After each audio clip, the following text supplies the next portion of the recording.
And we're live. Greetings, friends. Welcome to Marston Mondays. EJ007. Welcome to Team Valentine. Appreciate you joining the channel, friend. Good girl. Let's go. Look for your name in the end credits. And I usually try to get videos out early for channel members. Usually without thumbnails. Wyatt, welcome. How's everyone's New Year? Happy New Year. Let's do a quick stable check.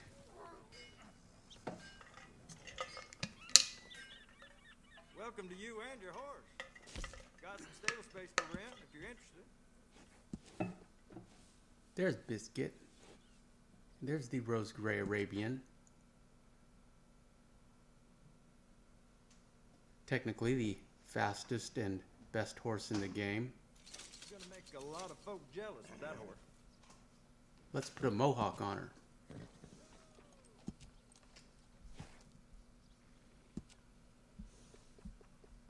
Oh, you're the type who likes to stand out, huh? I have good news or interesting news for January 2024 for next year. We are going to be doing a Red Dead 1 playthrough. I was indifferent when they released it, when they re-released the couple months ago, but then again a couple months ago I wasn't live streaming. Nice. So live streaming, this situation changes everything for us. I'm happy to tell you. And while I have no interest at all in doing a full game commentary, which took years for this game, I'm happy to do a full game live stream. So that'll be a lot of content, and I think we'll just power through it. And all live streams will be suspended. Movie nights and Sunday chill streams and free roam Fridays and Marston Mondays, and we'll just do a full-on Red Dead 1 marathon live stream on Mondays or Fridays through Mondays.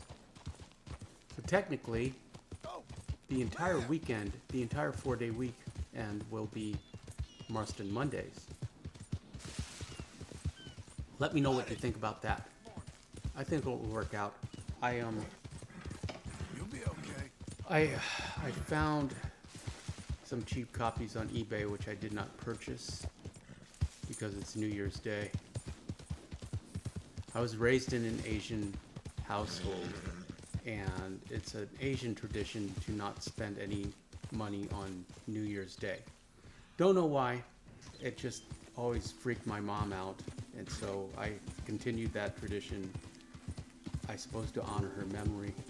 However, we still, we spend rent and utilities, so it's not like, we're still bleeding cash.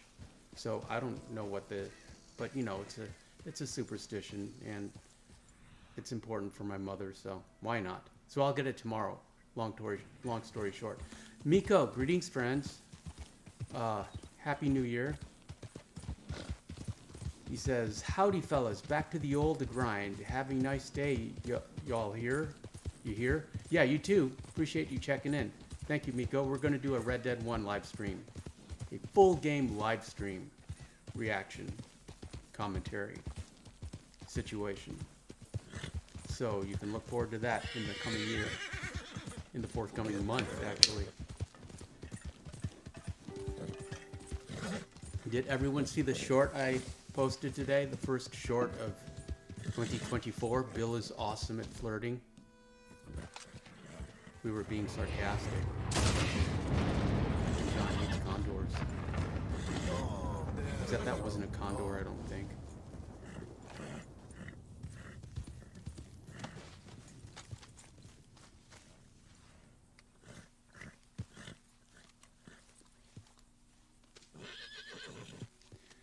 Miko says, being born and bred in the Philippines, I can confirm that traditional belief. Yes, I wanted to get Red Dead 1 today, but I didn't. I put it off.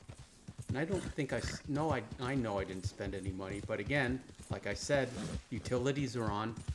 We're spending you know, the internet is on, and we live here and we're spending rent, so we're still bleeding cash, you know, 365 days of the year. However, I'm happy to continue that for my mother, in honor of my mother, in honor of my mother's memory. Why not? It's easy enough.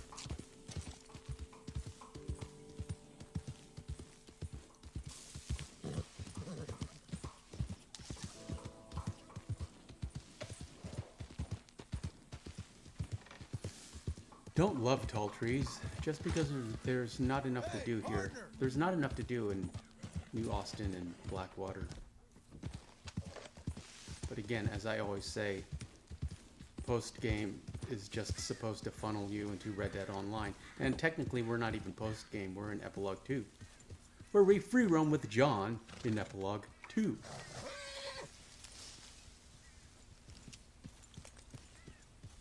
There's usually a bear around here. It's a good bear spot.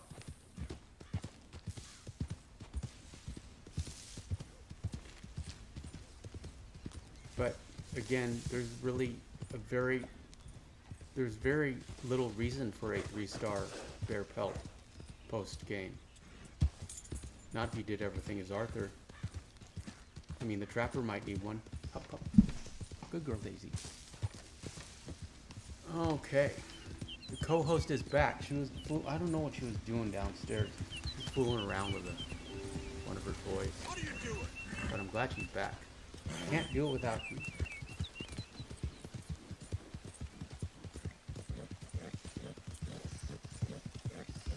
Here you go. There. There you go. He has her giraffe.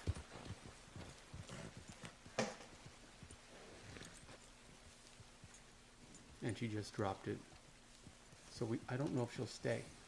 Are you going to say Happy New Year to the chat? Are you going to actually... There. Be Look proud there. of Look yourself. right there. Look right there. And say Happy New Year. Say greetings. Say on Mondays we Marston. Okay. She's doing the best she can. That's all you can expect.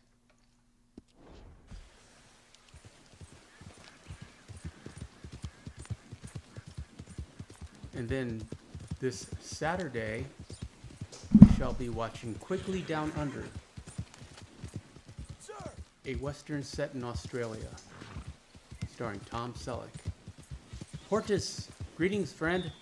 Hortus says, y'all. Hey, y'all. Happy New Year, Hortus. Can you hear Sadie? She's playing with a giraffe. It squeaks.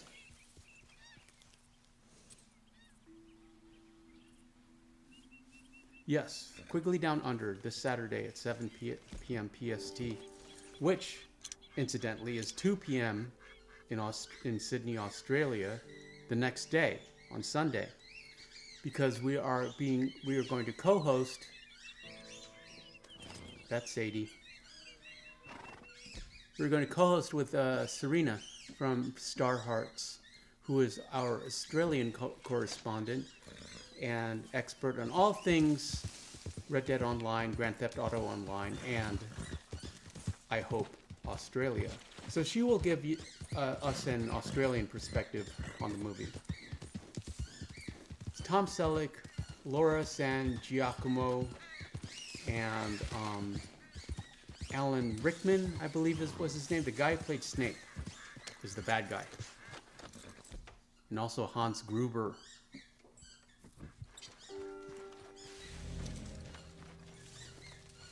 So that'll be fun.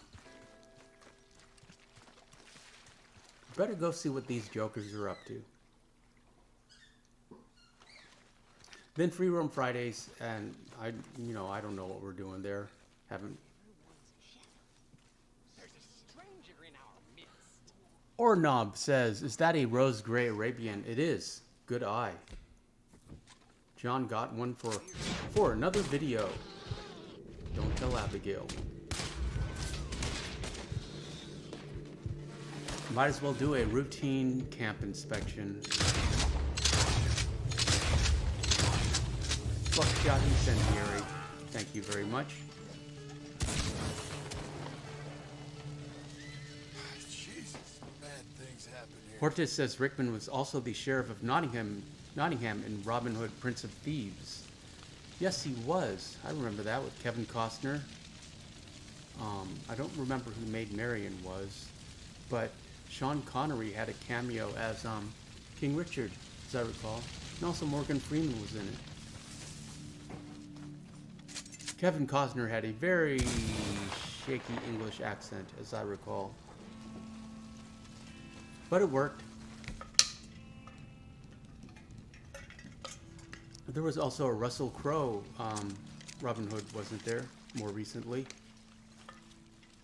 That might have been with Ridley Scott. I haven't really followed Ridley Scott in his modern movies. Like Tim Burton, I've just kind of lost interest. Hortus says Christian Slater was Will Scarlet. What happened to Christian Slater? He kind of went the Nick Cage route, and I just guess burnt out. John used to hate canoes. Probably because it reminded him of swimming. Yes, let's look up Christian Slater real quick, because I'm pretty sure.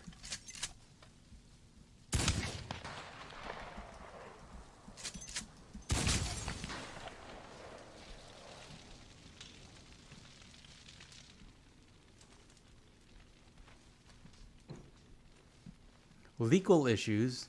Oh, okay. No, that was in 1989. Substance abuse. Oh, this is sad. Third-degree sexual assault in 2005. That's probably substance abuse related. He's done voice work and was in a movie called Freelance in 2023. Freelance is a 2023 American action comedy film with John Cena, Allison Brie, and Christian Slater. Bet he played the bad guy. Is he doing any TV?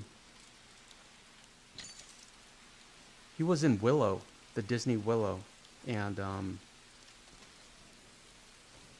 something called the Spiderwick Chronicles in 2024. An upcoming American television series based on the book of the same name. It's only 8 episodes. So he's kind of still active, but kind of burnt out. Hortus says Christian Slater has been in a series of failed TV shows. He was on the... Oh, Mr. Robot. I remember that. Yeah, he was good in Mr. Robot.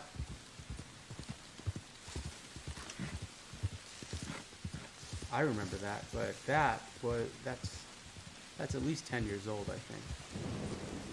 That was around the time of Breaking Bad, as I recall.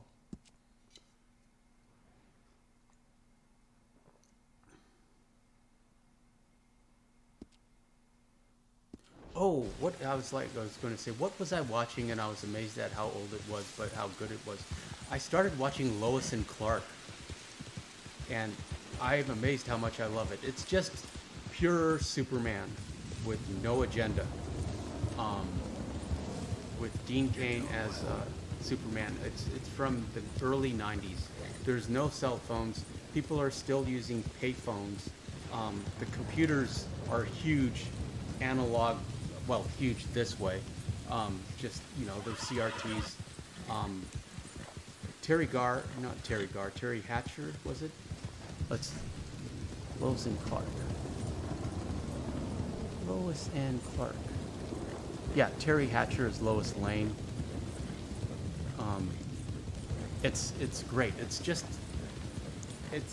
a classic retelling of the Superman story. Smallville, I mean, Metropolis looks great. Yeah, it's a lot of fun. Highly recommended. And it's just peak 90s. Clark Kent is like, has shoulder pads like out to here. You know, Jimmy Olsen is kind of grunge, of course. Lois is of course the ace reporter, and Clark does the more like human interest, sentimental stories. But then again, Clark has a secret. The official title is Lois and Clark: The New Adventures of Superman, and it, especially now that like with the Henry Cavill Superman, and the whole retelling and rebooting of the story and the mythos. This is just a classic Silver Age Superman, and I love it. It's so much fun. Very happy with it, and it's from the early '90s. It's crazy. And the suit is the classic suit, Down, okay? which you can't go wrong with. But then again, my favorite Superman is Christopher Reeve. I don't see any reason to improve on that. I don't want dark Superman. I don't want tormented Superman. I don't want Superman to be anything except to stand for truth, justice, and the American way. That's my Superman. He embodies the best, like Captain America. He's supposed to embody the best America has to offer.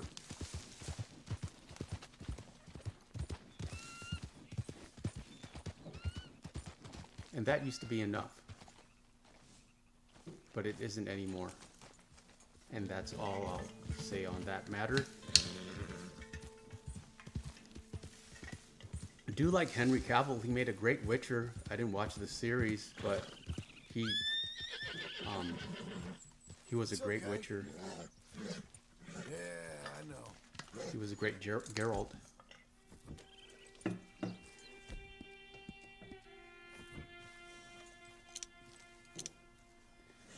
Those black bears are no threat. They really shouldn't even light up the map. And they really shouldn't freak out the horse. Relax. They're more afraid of you than them.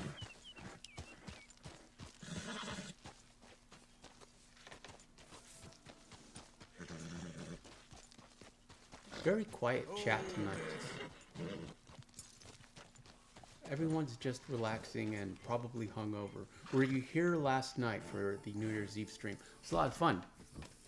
We just kind of hung out and watched a lot of old Saint Denis footage, and that's where I got the idea of doing a Red Dead 1 playthrough, How are you, my friend? which I'm really looking forward to. That'll be fun. Also, I forgot that we actually have a PC. We have a laptop that I've been using for Save Wizard to get the liver chestnut Hungarian half-bred. So Hey, fella. if we need a capture card, we can get one really cheap for the PC. So that changes a lot.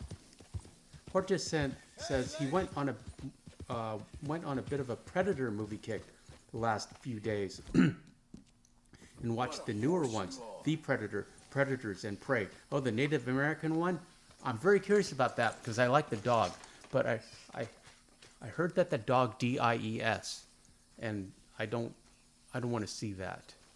Top Hat XD says, "Hey there, friend. Appreciate you being here. Happy New Year. Happy Monday. On Mondays, we Marston." I love Arnold's line in the first Predator, "If it bleeds, we can kill it." It's just so optimistic and a great thing to say to motivate your team. And true, even though it kills off his entire team. Spoiler alert for a 40, maybe 50-year-old movie. And but yeah, I love that may be quite possibly my favorite Arnold movie. You know,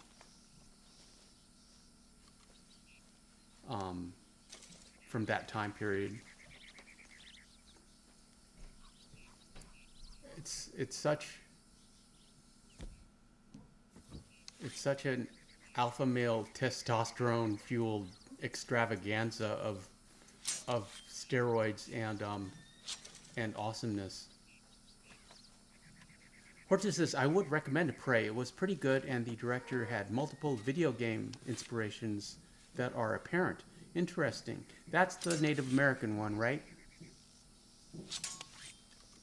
How did a Native American girl with essentially Stone Age weapons take down a predator with like plasma bolts and stealth technology? I want you to spoil the movie and tell me and answer that question because This looks different because- than the way it is. That does it. I'm Stop, getting along. please.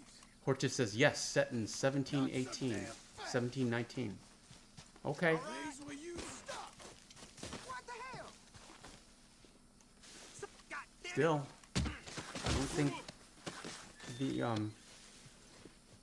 the humans of the 18th century would have would be much of a challenge for I swear, an alien I won't hunting say a race word. that has mastered interstellar space travel and has stealth technology.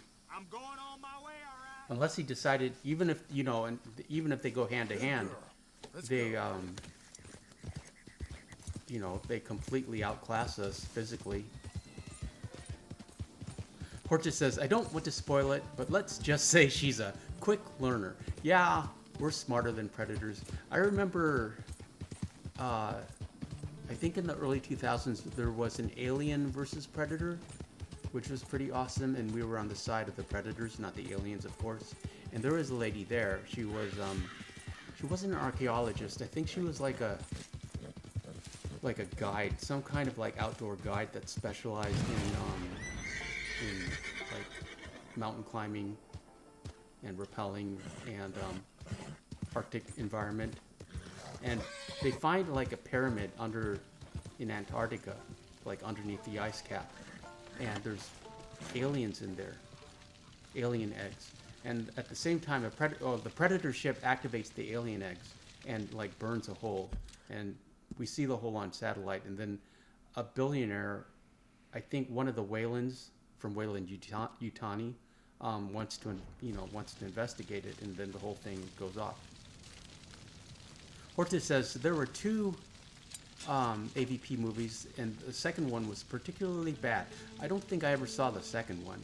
And Hortus also continues, well, the thing to remember as well is that because it's set 300 years prior, the Predator is also less advanced than they were in the original. Okay, yeah, I guess that makes sense. There. That would be Let's go, interesting to girl. see.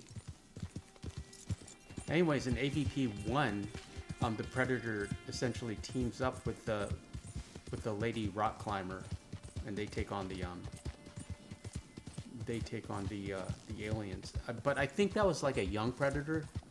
This was his first hunt, so he wasn't as experienced, as I recall.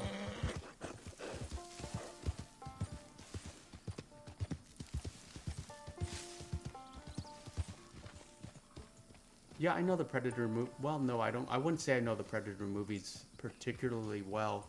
I mean, I know the old ones.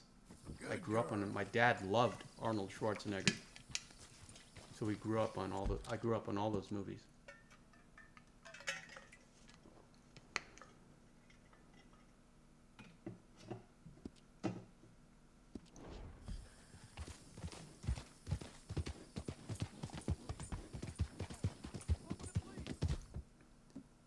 They should make a Predator versus Terminator movie, because that would be a fair fight. Completely fair. I don't even know who we give it to. I guess it depends on the Terminator. Predator versus a T-800 is pretty easy, I think.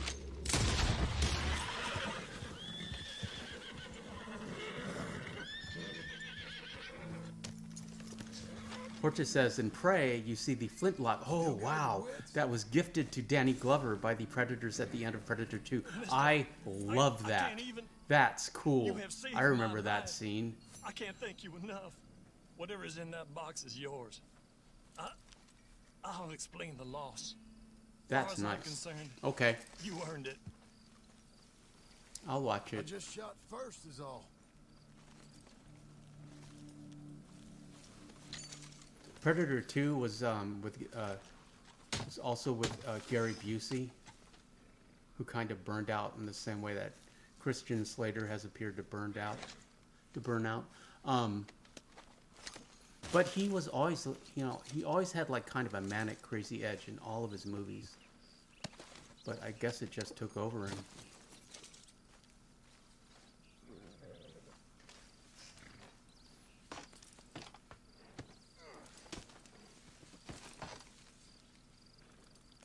Predator 2, as I recall, also had Maria Conchita Alonso from The Running Man. Another armed movie from the 80s.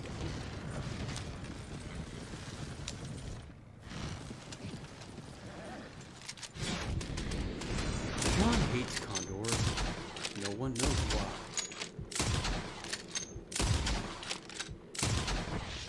Sharp Frost is in the chat. Sharpie, welcome. Happy New Year. Happy Monday. On Mondays, we Marston. Appreciate you being here, friend. We were talking about Predator, the movie franchise.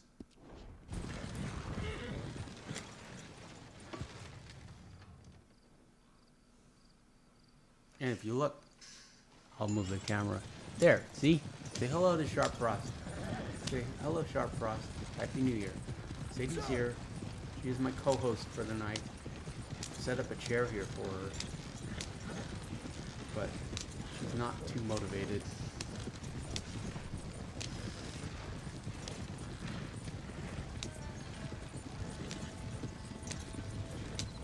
I think we're heading back to Gaptooth Ridge. I know we've been there before, but again, what else is there to do in this game except find people to shoot at?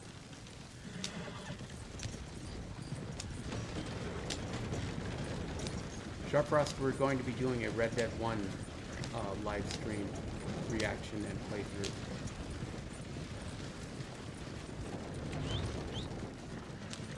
In January. Don't know when.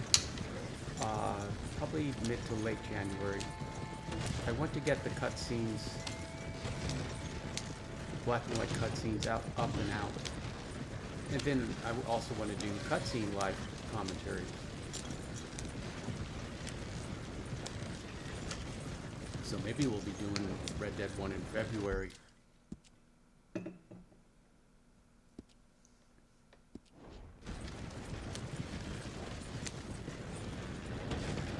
However, we're starting the new year with a new stream. And I hope all of you are starting your new year with a metaphorical new stream where you're trying something new. Trying something exciting. Taking a chance. I love you, lady. Going slightly out of your comfort zone. Right here. Seeing where that leads. A leap of faith, as it were.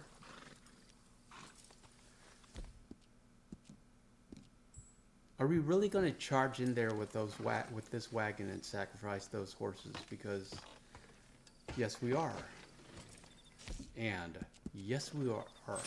And no worries. Those horses are, or will be, only sleeping. Hey, this is the limit. You ain't too good at this. Just trying to crash into those guys. Finally got to chapter 3 and powered through the missions to get to advertising the New American Heart, so we could get that Fenton cutscene. But I forgot during the Sadie mission, when she's driving back, she runs over one of the Lemoyne Raiders. She just mows him down. It's pretty funny. And also, I forgot how she reads Mr. Pearson's letter to Arthur, and they just enjoy that moment, just sharing a secret and laughing at Mr. Pearson. I think that's really the start of their friendship, their camaraderie. sharing a secret like that. And also then, you know, combat. Combat always brings people closer, males or female. Also, it also showed that Sadie has, for the most part, gotten over the tragedy of Chapter 1 and has moved on as best she can, even though moving on for Sadie means reinventing herself as a more violent and self-sufficient individual who never has to be afraid ever again. Porter says, I have traveled widely and made no small name for myself. Yes. Yes, he has. Well, you know, he is like a cornered tiger. And it just goes to show you that everyone thinks they are the star of the movie that they are playing in. It's human nature. And it was very kind of Arthur to tell Sadie not to rib him about that letter.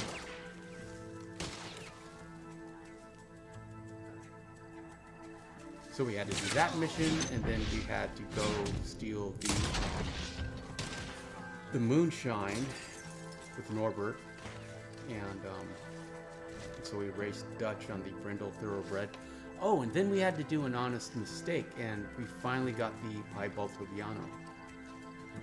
Portis says Sadie only experienced 2 stages of grief: depression, and then she got stuck on anger. Yes. She never got over anger, but there was no therapy in 1899. You know, you made your own therapy with at the end of a gun.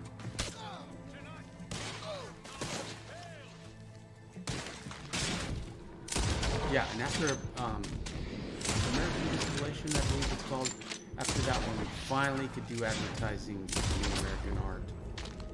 Get that extension cutscene. I was very happy to get it, even though in the cutscenes we only have our Arthur standard satchel.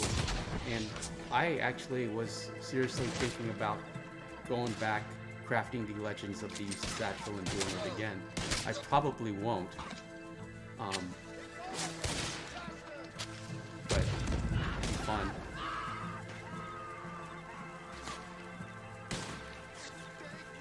So my Chapter 3 Arthur just has a standard satchel. That's kind of annoying. We're just showing a mishmash of previous Marston Mondays, because I didn't really have time to take our John out to explore and continue looking for treasure.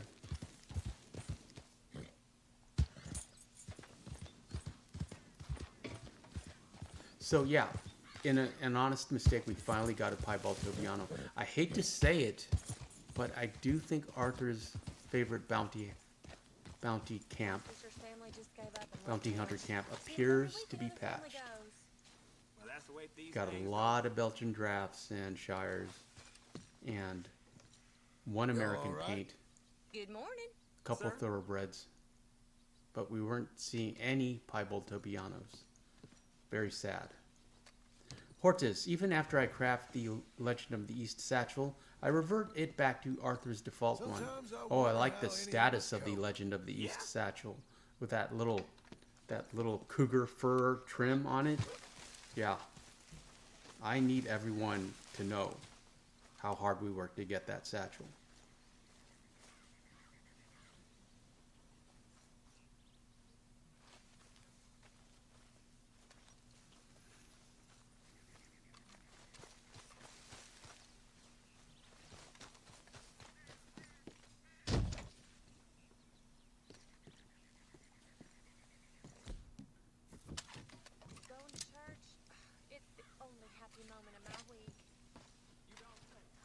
Yeah, and the other problem with the cutscene is Arthur as Fenton loses his hat and has to wear Fenton's hat, and then when they have the shootout, Fenton's hat gets shot off, so he's not wearing our hat.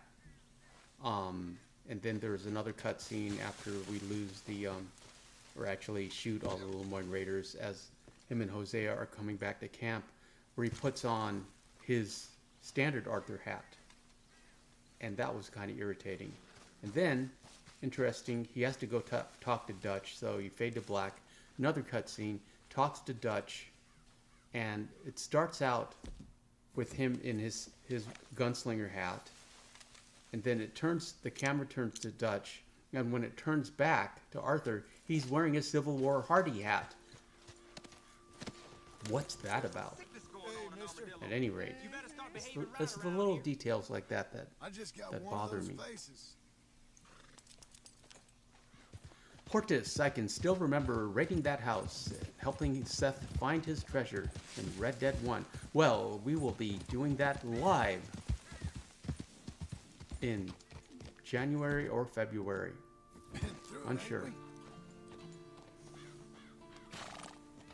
Also, this new updated Red Dead 1 for PS4 edition also comes with Undead Nightmare.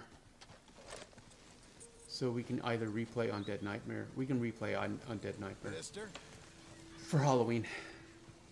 And I can explore it thoroughly.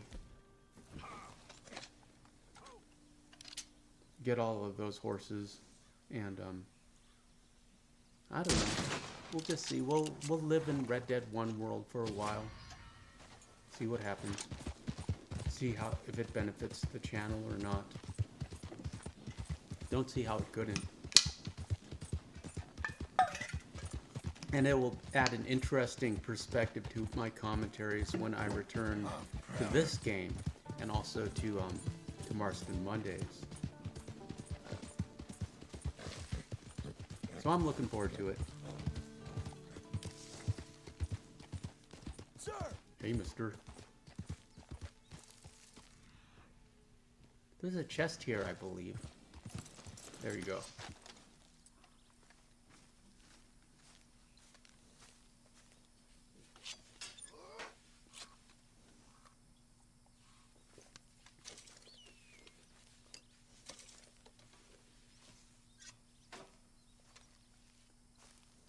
Can you hear Sadie snoring? Let's see if we can. I don't want to move the mic. And I don't want to embarrass her. But she's happy. She's comfortable. She had a good day. But I don't think she has bad days. I guess a bad day for her would be when I have to leave her and like go to the store. Or go out to lunch. But I usually come back with a treat. I read somewhere, or, you know, I watched so many puppy training videos when I got her, and dog training videos. And one of the interesting pieces of advice I got was when you're leaving a dog, you don't say goodbye. You don't make a big deal of it. You just leave. You can make a big deal when you come back, but they have to get used to being alone.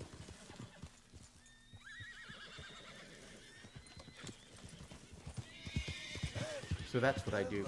I mean, she knows obviously that I'm leaving. You know, I'm putting on shoes or whatever. That's not very friendly. But I just shut the door and go. I ain't gonna hurt you. Buddy! How do you do?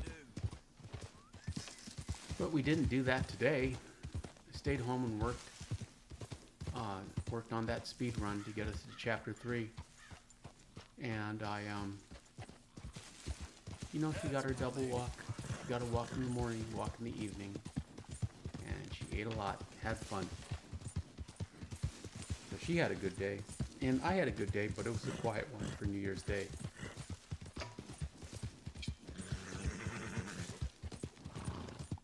It was fun running to chapter 3. And running to chapter 3 perhaps 1/4 of the ways through chapter 3. However, doing a speed run and skipping the cutscenes, ironically, because I need to get to a specific cutscene, was kind of irritating for me. Simply because I enjoy the cutscenes. Cutscenes are almost the reward for completing the mission. They set up the mission, you know, they bookend both ends of whatever task you need to do. And without that, you're left with, you know, maybe half the story. You really need the cutscenes. The cutscenes are essential. I mean, you don't want to just play this game for the action. Get your own can. Eagles Pro 35 says, "Hey, hey to you, mister. Glad you're here. Didn't Happy realize New you Year. didn't like visitors. Happy Monday. On Mondays, we Marston. What are you talking And about? good evening, sir. Routine camp investigation. Routine camp inspection. It's been a while since we've done one of these. Let me go. Come on. Let me go. I always like how this guy sets up a rope grid. Relax. Seems like a waste of good rope. Whoa, shit. But then again, there's not many sticks around here. Somebody help. Horchus says, people who skip cutscenes on a first playthrough are maniacs. Yeah, why would you do that? Eagles Pro says, it's my birthday. Happy birthday, friend. All right then. Appreciate that. Appreciate you spending a little bit of your birthday with us. Hope you got a lot of stuff.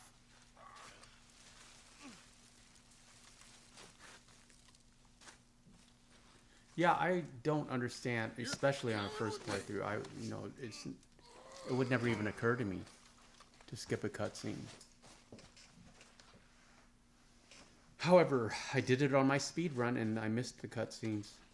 Some of them I couldn't even skip, like the Sadie mission. I wanted to see Sadie. This is how it Pronghorn has to be. says, hello there. Greetings, friend. Happy Monday. On Mondays, we Marston. Happy 2024.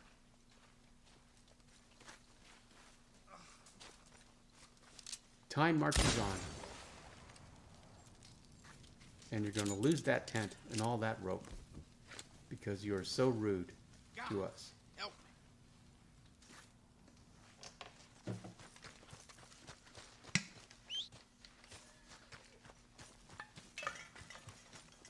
Also, it was interesting. I mentioned this last night. I skipped ODOG. Greetings, friend. Good girl. Habadi Eagles. Happy New Year. I assume you're talking about the Philadelphia Eagles. The Eagles from Philadelphia. Are there even Eagles in Philadelphia? I thought Eagles were in Alaska and perhaps California.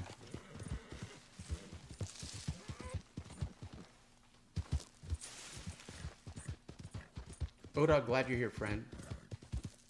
But anyways, I was saying, so I did my speed run through to chapter 3, and I skipped the optional hunt mission with the bison hunt with Charles. I just didn't have time, and I didn't want to deal with him. Anyways, it popped up in chapter 3. So I did in chapter 3. You get some additional dialogue, which is interesting, and the bison herd spawns in a slightly different location. So that was nice.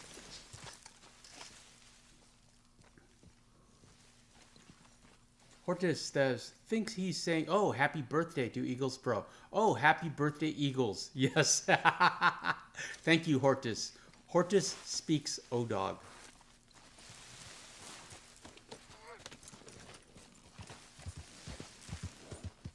Shout out to the mods, ODOG, for remembering Hortus, Eagle's birthday.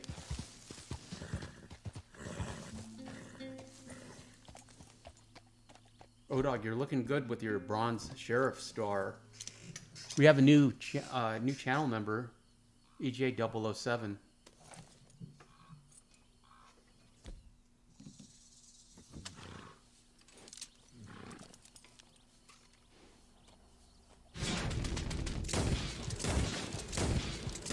ODOG, we were talking about the Predator franchise earlier. And Alien vs. Predator. And Hortus just saw the most recent Predator called Prey, with a Native American antagonist. Tim Hogan says she walked like a model and talked like a trucker. Okay. Happy New Year, Tim. Thanks for being here. Let's see if we can find a shortcut to Mexico. Spoiler alert, we can't. Sir! Hey there.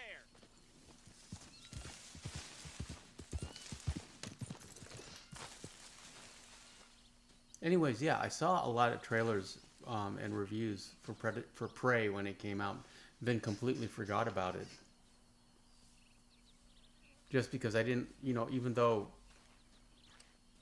I liked the relationship she had with her dog, I just didn't think it would be a fair fight. I mean, it was barely a fair fight with Arnold.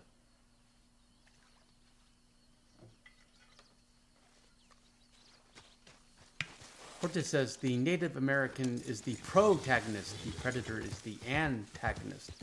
Good point. Thank you for pointing that out.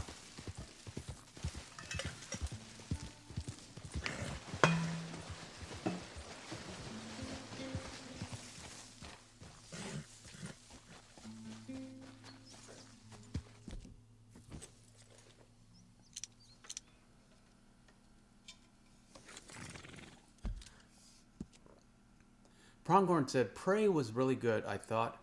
A lot better than the 2018 Predator movie. I don't even think I saw the 2018 Predator movie. Let me look that up.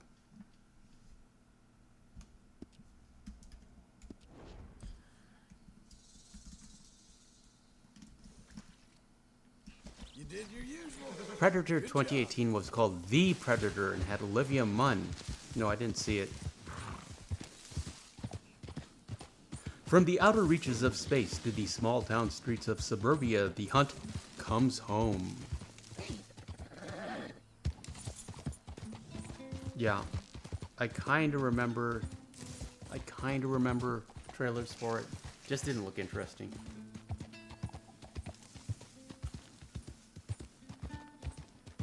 You, mister!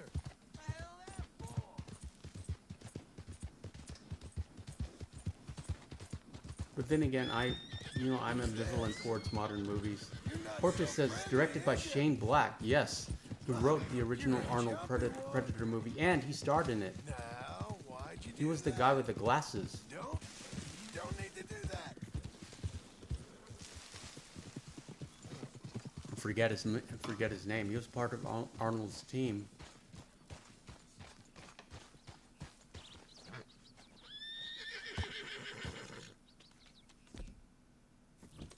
Porta says it wasn't good and the whole premise was logically flawed. You talking about The Predator from 2018?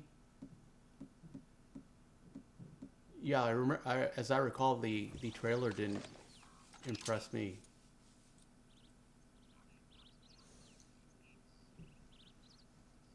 Look at all of that Mexico out there, just waiting for us to explore.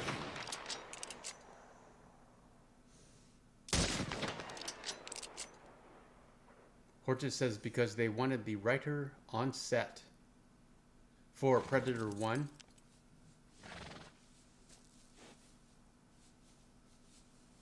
You also, I'm sure all of you know how Jean-Claude Van Damme was originally the Predator, but he didn't want to wear that mask. So he bowed out, and they got that giant basketball player. David, greetings, friend. There he is. David B. Welcome. Happy New Year. Appreciate you being here, friend. And what's for dinner? We were talking about the Predator movies. Now where you off to? Regrettably, I have not kept up with that franchise. Friendly, is ya?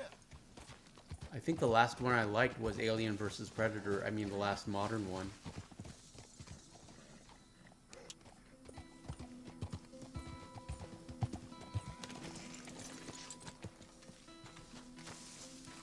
That's not very friendly. I thought this was a completely new horse, but it's just the dirtiest buttermilk buckskin Kentucky Saddler John has ever seen in his life. Tim Hogan says, thank God The Rock finally came to WWE. Woot! Happy days ahead for us all.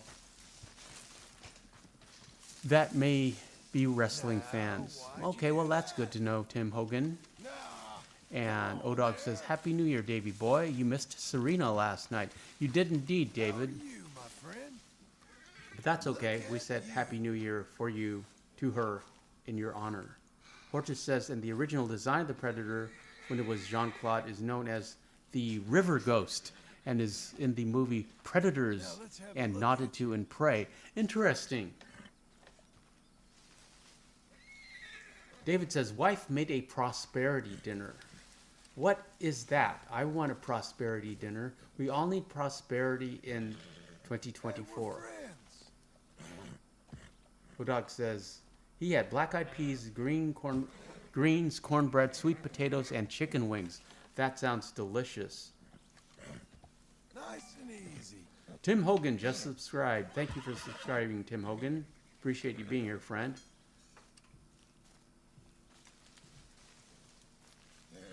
And David says black-eyed peas, collard greens, cornbread, and chicken thighs. That's a prosperity dinner? I have to look this up now. That's it. Easy. Come on. Nuh-uh. Oh, interesting. Cook a traditional Southern New Year's Day dinner. Wow. Peas and beans symbolize coins or wealth. Greens resemble money, especially folding money. Pork is considered a sign of prosperity. Wow. I had no idea. Wow. I had no idea. I want to do that.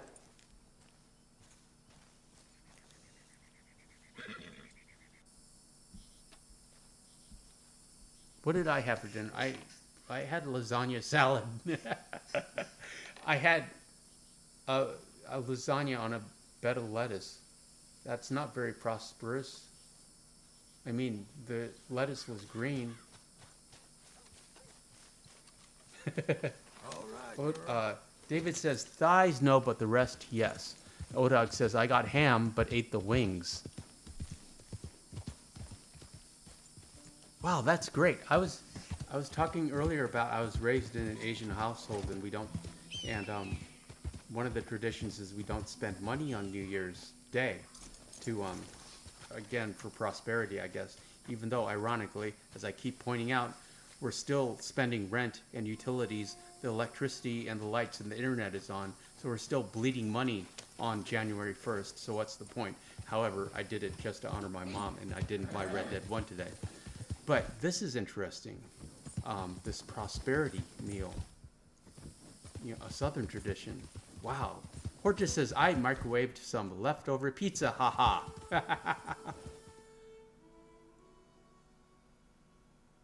Tim Hogan says, Super Antonio, love your Red Dead Redemption 2 poster.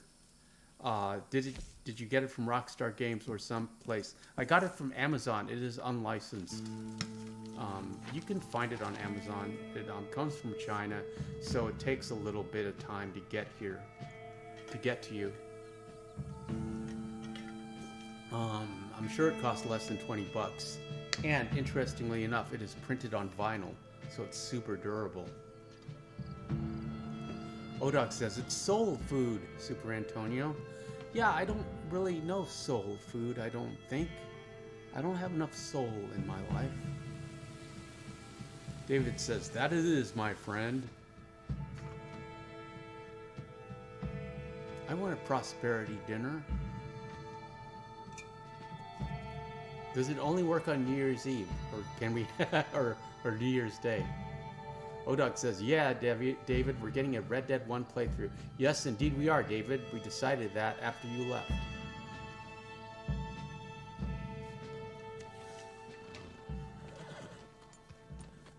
While I have no interest in doing a full game commentary, I'm happy to do a live stream commentary, a live reaction commentary. Does anyone even notice that I was saying earlier that I was indifferent to the Red Dead remaster when it came out, but then again, we were not live streaming when it came out. Don't have to be much. Just enough to keep me breathing. Odog says I talked him into it. You did indeed, Odog. All right. To start, David says to start the year off right. Yes, and it will. Good card, fella. I used to be a man once. You know, a wife, career. Now look Also, at me, I forgot that I have a Worse than PC. I have a laptop. a filthy, So, you know, worthless capture cards for PCs are cheap. One of the reasons, and very easy to use. Just plug and play. They're just really difficult to use on a Mac. So, you know, there will be no problem getting footage, doing videos of the Red Dead 1 content. David says, looking forward to it. Yes, I am too. That edition, that remastered edition, also includes Undead Nightmare. So we can play that again.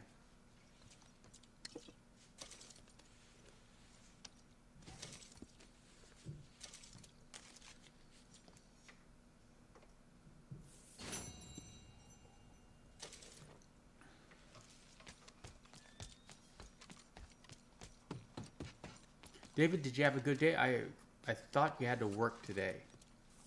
So I'm glad you're spending a little of your downtime in the chat with us on Team Super Antonio, enjoying a Marston Mondays live stream. John's just doing a routine patrol. Those jokers may not be up to something no good. He is the hero Blackwater deserves.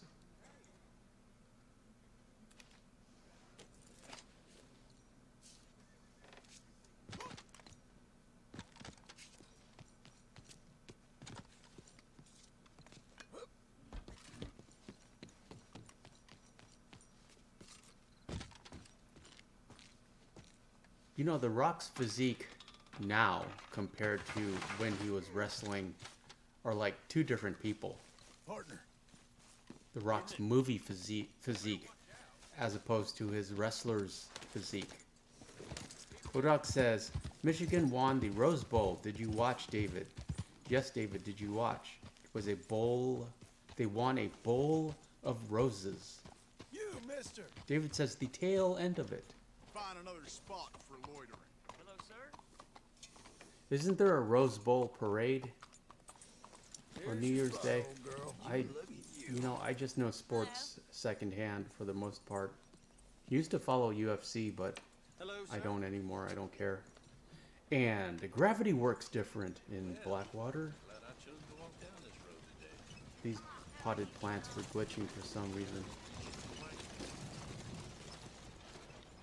We should check to see if those things always glitch. Make a note of that, Marston. Bodog says, yes, Super Antonio was earlier. Yeah, I believe I remember I knew someone that was like a New Year's Day tradition for him. He didn't have a prosperity dinner, but he always watched the Rose Bowl parade. Hello, mister. And one year he got to do it live. Odog says, I'm the sports correspondent. Yes, indeed you are. Appreciate Let's you, give friend. each other some room, huh? Gentlemen, state your business or move along. I didn't mean to do that.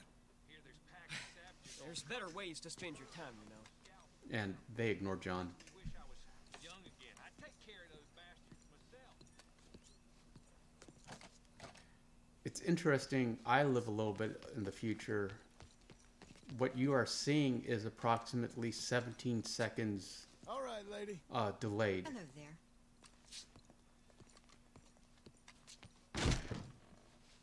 Hello there. David says, invasion of the body snatchers there. Yes, indeed, David. I assume that YouTube does that or by default, mister. so the algorithm can catch any, I guess, profanities or, nudity or whatever. Or me singing. Invasion of the Body Snatchers had some great remakes. First one's great, and it's kind of just a Cold War communism metaphor. Second one Partner. in the 70s with Donald Sutherland and was set in San Francisco. That's probably my favorite one. Then they did a third one in the 2000s-ish with Nicole Kidman and Daniel Craig. Gentlemen. And that one was pretty Hey. good too. Howdy. Micah T says hello. Hello to you, friend. Appreciate you being here. Happy New Year. Happy Monday. On Mondays, we Marston. And Odog says, Hani, Micah. This theater is never open, which is an American tragedy and a Red Dead mystery. Mind yourself, lady. Excuse me.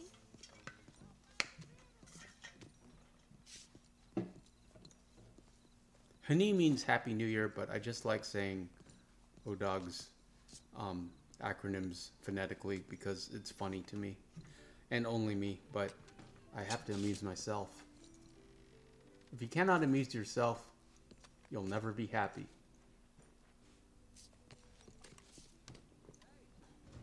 And I've talked about it a little bit, but I really love the signage in this game. Advertising the new American art, but they put a lot of effort into the signage and the artwork.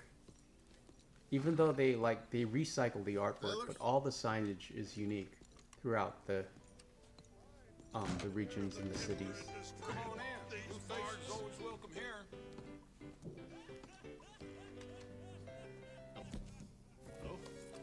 One of those tiny details in this game that I appreciate.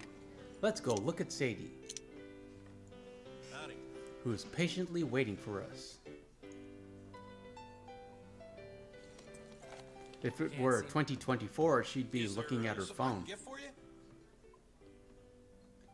Omar says, hello, Mr. Antonio. Hello to you, sir. Happy New Year. Appreciate you being here. Happy Monday. On Mondays, we Marston. We're just kind of hanging out with John. Technically, we are watching a lot of old Marston Mondays. Doing a routine inspection of the saloon whilst trying to avoid Sadie. Think you're a real curly wolf, don't you? Stan. Hey, are you blind?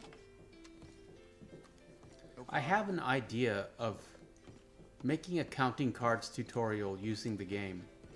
How to count cards in Red Dead Redemption 2. I think it would be fun.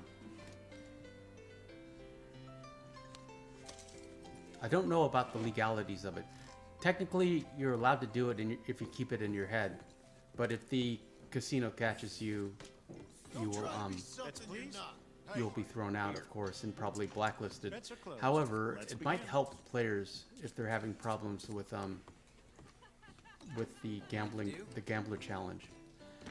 Ghosty Phantom, interesting. I like your username. Says howdy to you, Mister, or Mrs. Ma'am.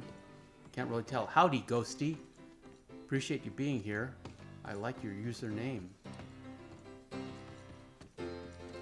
Happy New Year. This painting has always intrigued me. The matchbox and broken matchstick. Note that the matchstick is unlit. It may be a metaphor for something.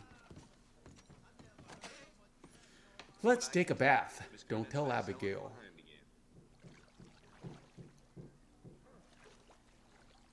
Odog says, Happy New Year, Ghost. He is the ghost in the machine. The ghost of Tsushima. Yeah, sure, why not? Wonderful. Don't you worry about a thing.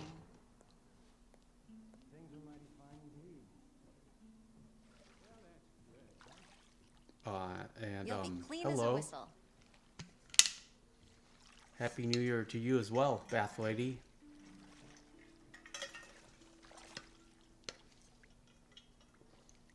Whenever you're done, just say the word. Yep, it's a good service you run. Real enterprising. Oh, sure. I thought about making a video of all the Abigail, Bath Ladies. That's my wife's name. I'm Just real trying, lucky to have just trying to collect them all and Gosh, seeing you're making me blush. if they are actually consistent or with you? tied to Okay. each location, I'm good. or do they thank rotate? you. We all know about the Van Horn Bath Lady. she's always there. But I do believe these gals Free time, rotate let's between see. hotels. Hard to say since I don't get a lot of it around here.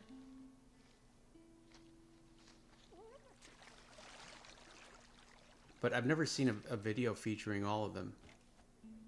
Horta says, "Do make a Batgirl compilation. Van Horn is hilarious." LOL. Bet you wish I Yeah, could stay she's longer, huh? she's got some strong hands. Don't think I can stay in here much longer. David was a says, lovely "Don't worry, getting to lady. know You will you." hear the ding." Mrs.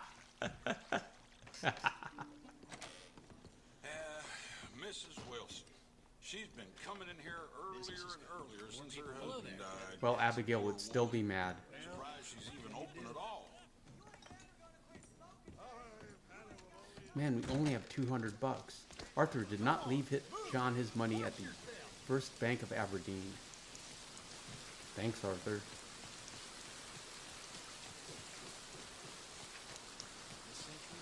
When we do get back to Free Roam Fridays, we will be visiting the Aberdeens, Bray and Tammy, simply because we're not planning to leave our money to John, because we'll never leave Chapter 2 or Chapter 3, so we might as well get that footage.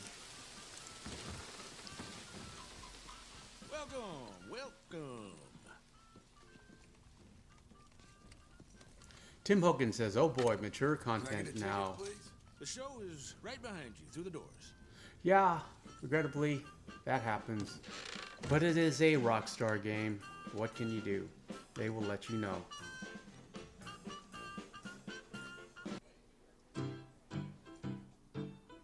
Direct current damnation.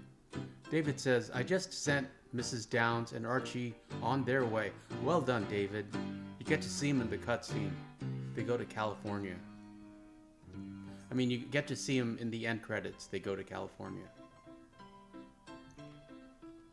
I was just mentioning last night, I think you had already left, when Arthur sees Mrs. Downs in Santony and recognizes her first playthrough. I had no idea who she was. I didn't remember. Mrs. Downs? I was more concerned with the fact that we were now wanted and we had to avoid the law. Again.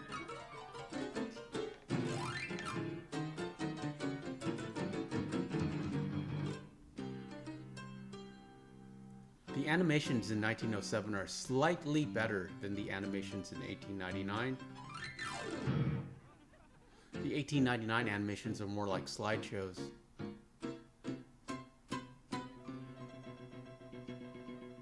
Yes, Mrs. Downs had an OnlyFans. Continuing on the mature themed content, David says, "I was still here." Okay, so you remember, you recall. But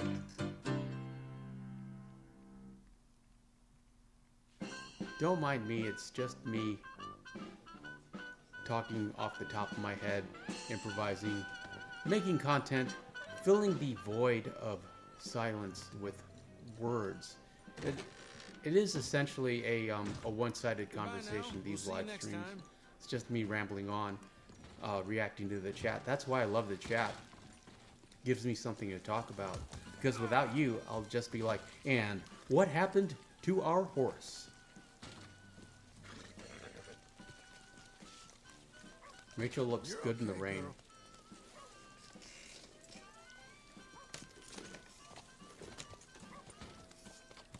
Oh, dog, were you here when I was talking about Lois and Clark? You'll be okay. I started watching Lois and Clark last night, and it's just classic Superman.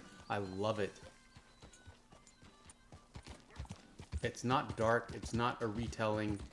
It's just truth, justice, and the American way, and the original suit.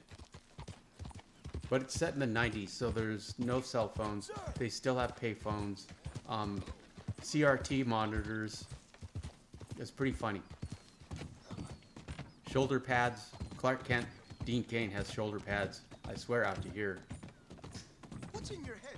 And I don't know the actor who plays Perry, but the editor, Perry Gray, but I like him. He plays a really good. Lady? Odog says I should check it out. Don't know why I skipped it. It's on Tubi, which you told me about. So, I highly recommend it. I was going to just watch until the suit came out, but I was completely charmed. I'm sure you'll make the money back. Odog says, think I got caught up with women. Can I ask you a question? Well, Give me that damn that's a good problem to get caught up with. Take your hands off her. David says, going to start watching Mad Men. What's that lady's name? Christina Hendricks. Christina Hendricks. Woof. That's all I have to say about that show.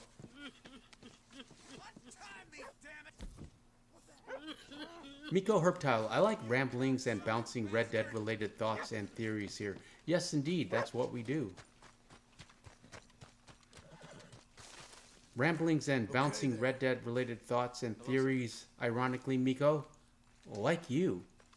Back to work, or I can hire a whole new... Odog says, I'm just now getting to Season 5 on Hawaii Five-0, the original series, correct? One with Jack Lord? Or are you talking about the modern retelling? I don't think I made it past like Season 2 of the modern one.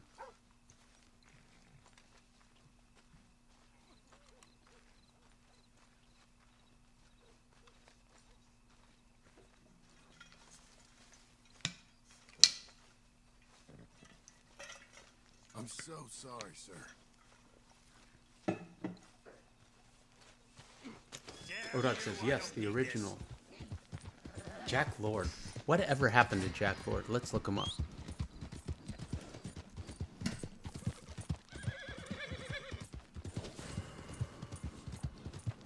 Hawaii Five-0 went for 12 seasons until 1980.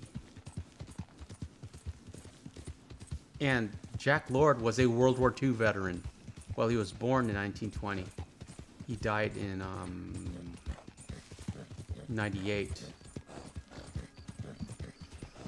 Oh, it's interesting. After Hawaii Five-0 ended its run in 1980, to quote Wikipedia, Lord kept a low profile and was rarely seen in public. His final TV appearance was that same year in a failed pilot for a new CBS series star called M Station. And a bronze bust of Jack Lord by Hawaii sculptor Lynn Wheeler Liverton was unveiled at a ceremony at Kahala Mall outside Macy's in June 19, 2004. Ironically, spoiler alert, I have actually seen that bronze statue. Don't tell Rachel. Tim Hogan says they have early cars in Red Dead 2. Strange, but they show it in Red Dead 1 open cutscene before you start to play. Okay. Something to look forward to. But scrolling through Jack Lord's filmography, he started working in 1949, and he worked consistently in TV from 1954 on. He was on Rawhide, Stagecoach West, Dr. Kildare, Bob Hope Presents the Chrysler Theater, 12 O'Clock High, I've heard of that, never watched it. The Man from U.N.C.L.E., heard of that. And then he got Hawaii Five-0 in 1968, and pretty much that was it. Oh, he was Felix Leiter. I remember that. And Dr. No. Also, he was in Jerry Maguire. But that is in uncredited archive footage. Okay. Yeah, he was Felix Leiter once.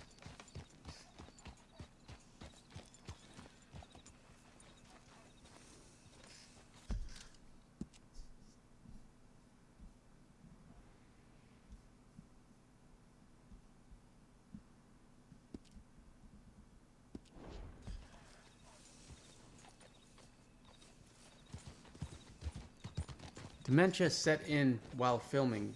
Who? Who was in Good Girls? Ain't good on a horse's knees to let him get that fat. Oh, I'm dog. happy to stable that for you. No papers, huh? Well, I can't give you full. Come back soon. That's a good horse.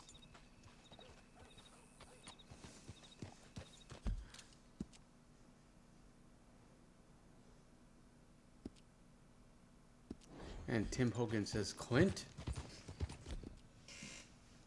At some point, we will watch The Good, the Bad, and the Ugly during movie night, whereas I will watch my copy and do a live reaction commentary, and you'll watch your copy at home.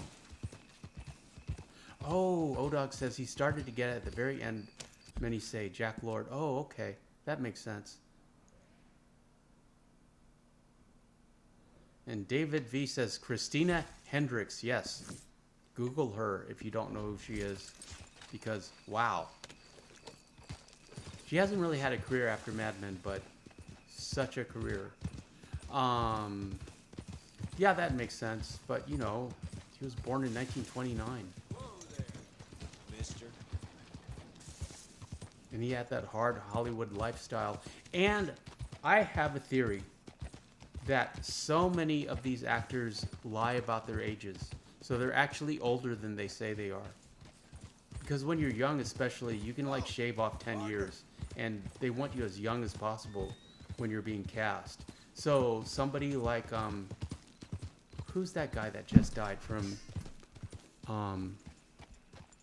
Beverly Hills 90210?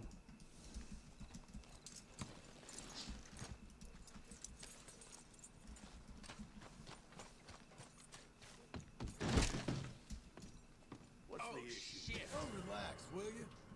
Surrender now, son, before it's too I've late had for enough. Jason Priestley. Shit. You want to act like You a know, he criminal? died, You're he was coming like, with me. his supposed You age. brought this on yourself. No, not Jason Priestley. Luke Perry. Yeah, dead at 52. I think he was probably 10 years older. Yes, thank you, Hortus. Luke Perry. Yeah, I believe, I believe so many Hollywood actors lie about their age. So when their death comes as a surprise, I don't really think it's a surprise if you add 10 years on. Matthew Perry, same, David. Hortus says Matthew Perry was in Friends. Yeah, but also I think that was DRUG related, because he kind of, anytime you drown in a hot tub or a bathtub, I do think that is, Coming on, girl. that has to do more with special medicine gum. If it were up to me, I'd have you back in the cell and out in the sunshine. But and I base this on personal experience.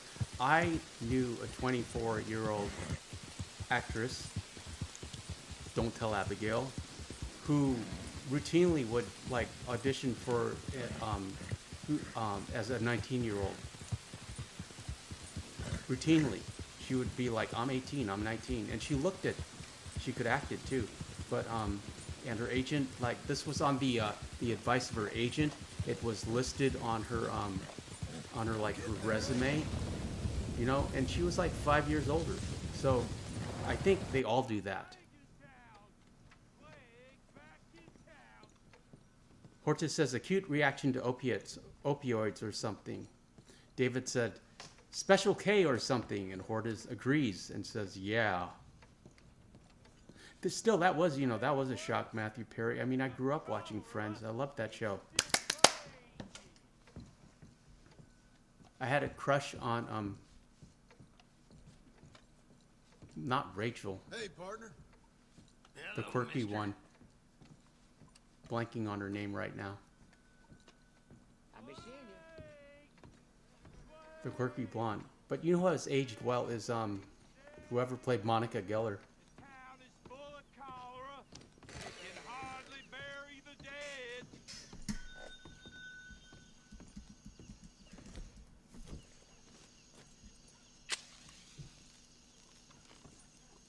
Courtney Cox. Hey, I'm trying to help you.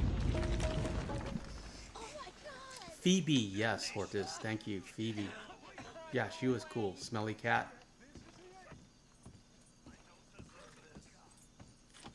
Hortus, yes, Courtney Cox played Monica. She has aged well. She has a daughter with David Arquette named Coco, which I always thought was a nice name, and I bet you that Coco is all grown up now.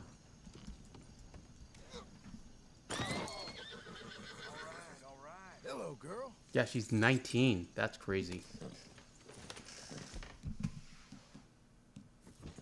Tim Hogan says, hey, y'all need to watch Resolved. I don't know that TV show, but it's really good. Okay. I'm not sure what you're writing there, Tim Hogan. But we like recommendations, and we talk about TV and movies and Red Dead Redemption 2 and food a lot on this channel and on this live stream. And sometimes dogs.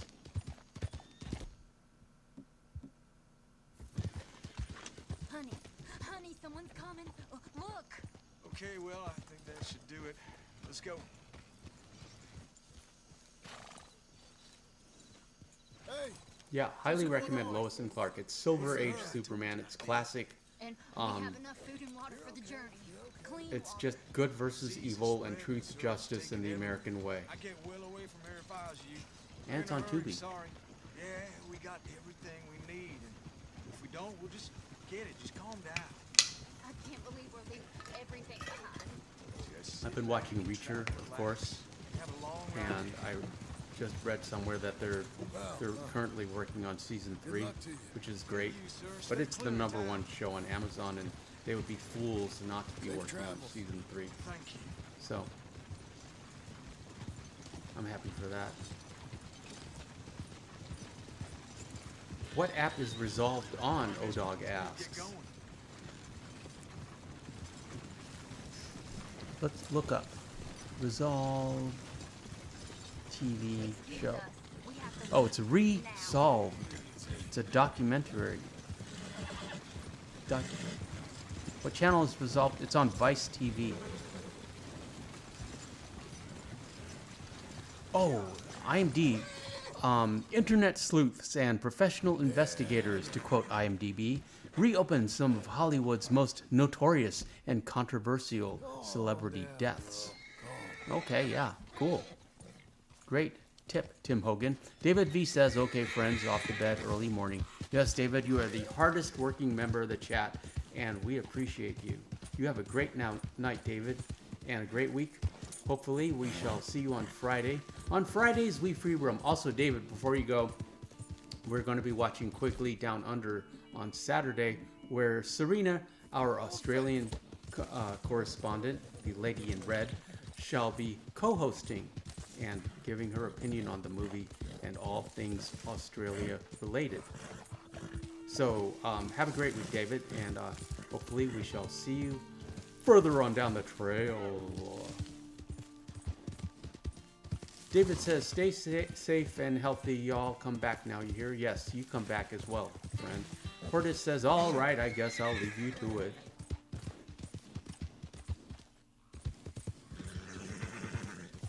O-Dog says, later, Davey. My greatest achievement in this chat and on this channel, O-Dog, was getting you two to be friends. David says, Mr. Selleck, and later, Big Dog.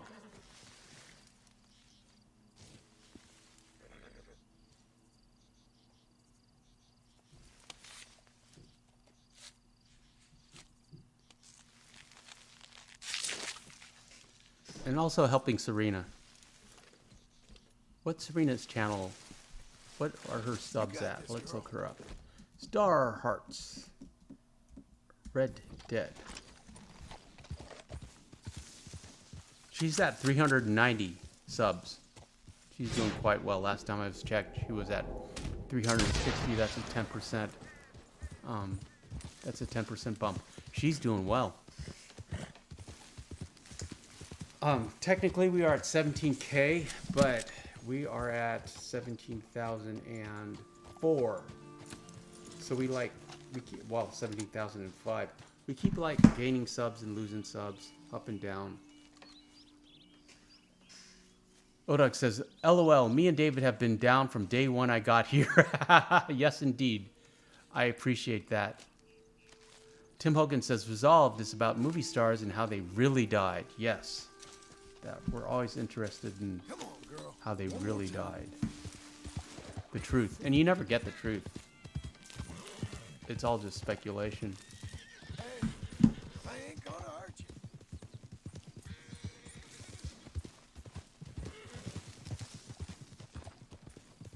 But it's like, you know, because we have been watching them for their whole lives and their whole careers, we're invested in them. We feel as if we know them personally.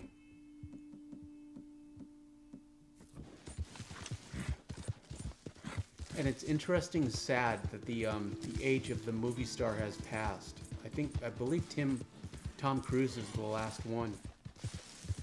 And after he goes, it's just going to be a bunch of interchangeable, generic people with, you know, six-pack abs and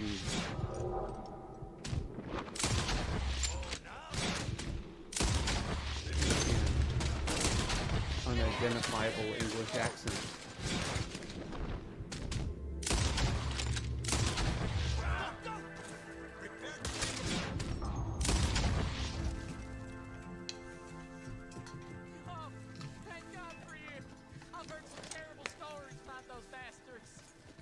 But that again, that's thanks to the studios not being in control anymore.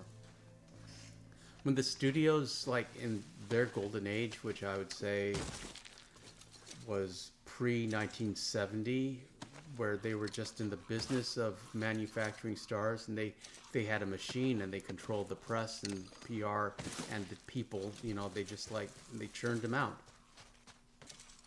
And the actors started having more control, starting perhaps in the 60s and 70s, and now that whole star maker, star machine is that whole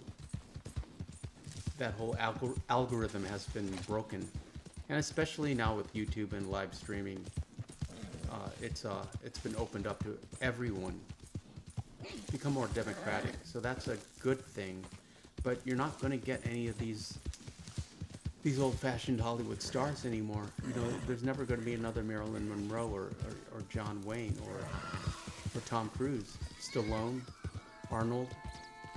That's done.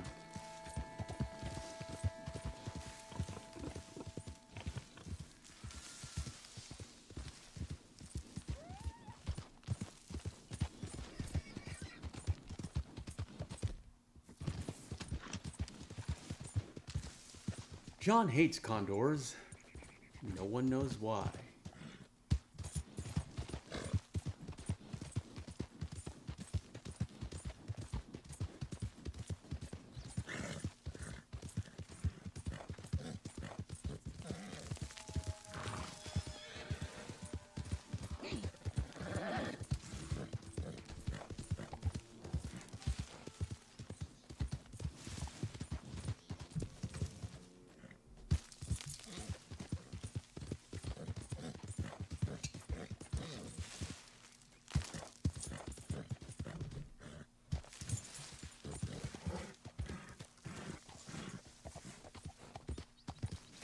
It's so difficult to straight line in New Austin.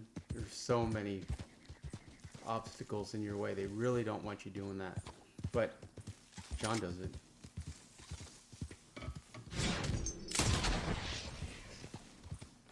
He never met a condor he liked.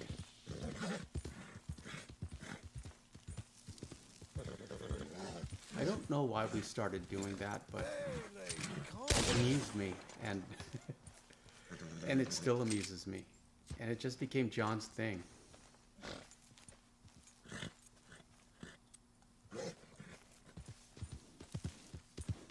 And the condors came first. Marston Mondays, where John had this quirk where he was afraid of condors. And then Arthur's frying pans came second. I decided that Arthur needed a quirk. A little bit of something to put him on the spectrum. Technically, Arthur likes the sound the frying pans make when he shoots them. And they make a little bit of a clang. But John hates condors. They're too big and they fly too slow, and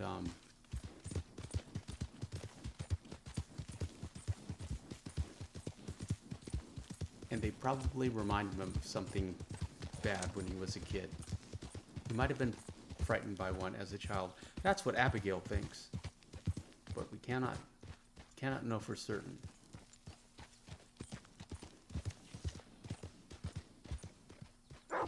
And back to Ridgewood Farm we go. There's an infinite gold nugget back here, as you probably know. You, mister. Morning there, partner. As you may be aware.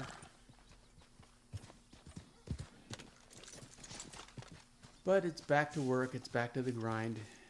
I'm glad the holidays are over, so I can get back to my regular workout schedule, back to my regular diet. Too many treats. And too many social events where I had to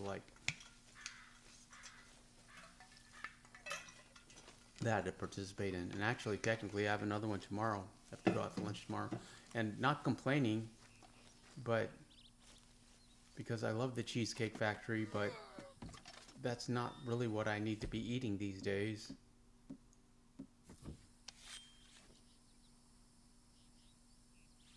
There are healthy options at the Cheesecake Factory, but then again, why go there and eat a healthy option? So I'll probably get a burger.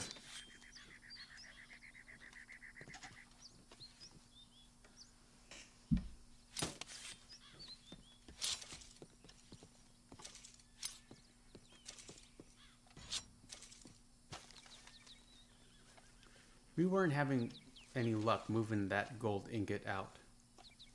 Usually you can throw a knife at it, but not today. You have to nudge it out. And if you do, you can get it to respawn infinitely. Hortus says, favorite burger build? Barbecue bacon cheeseburger with a side of onion rings, so I can put the onion rings in with the cheeseburger. That's my favorite. I love onions, and I don't eat them at home just because they're poisonous. They're toxic to dogs, and I don't want her to get a hold of something accidentally. But if I'm going out, yeah, that's probably my favorite hamburger at Cheesecake Factory. I really like their buns too, their brioche buns. Bodog says, have to agree. And yeah, they have good flatbread pizza. Well, actually, I've never had anything bad from Cheesecake Factory. I mean, they're very consistent. Bodog says, may go for one tomorrow. You should, because that's what I'll go for. And then we can be burger brothers. I don't know what that means. It's just funny to me.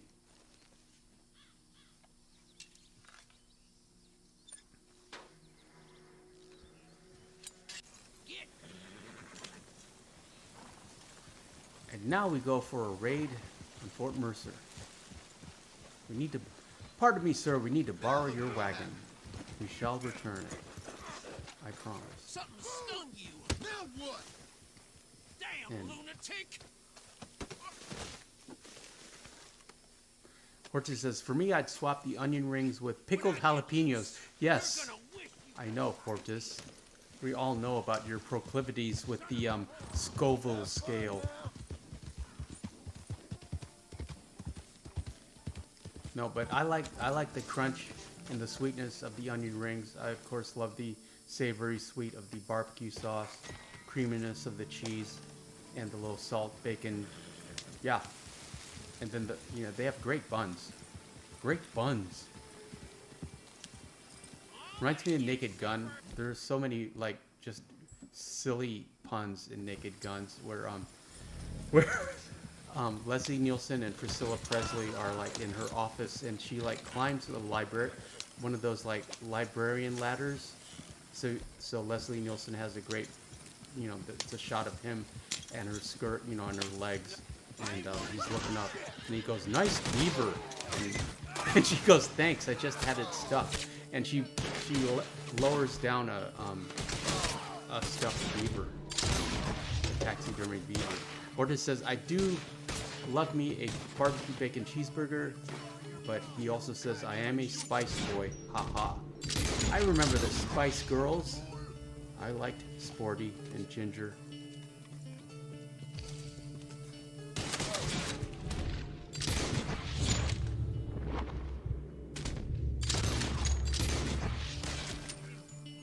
If you raid Fort Mercer from the front, I recommend getting up to the second level as soon as possible, because you have the Gatling guns to deal with and they can't get you from up here. It's easier and more advantageous to raid from behind.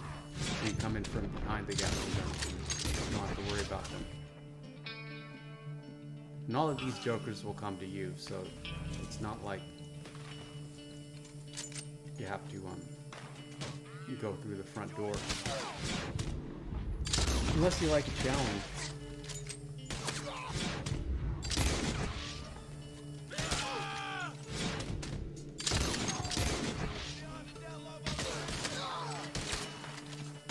Sneaking up on us. So rude. And we can't continue without the hat.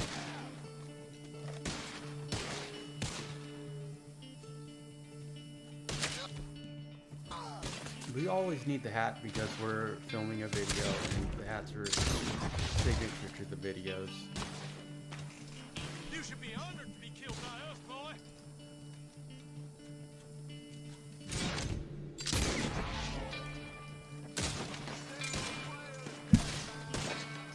Gonna enjoy blowing a few new holes. You should be honored to be killed by... Yeah, barbecue bacon cheeseburgers are pretty much everything, all my favorite foods. It couldn't get any better unless you put a fried egg on there too, which I have had before. Messy, but delicious.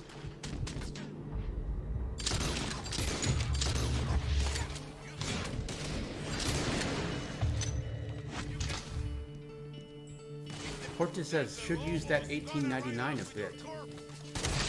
Well, yeah. I mostly just use long guns on these raids.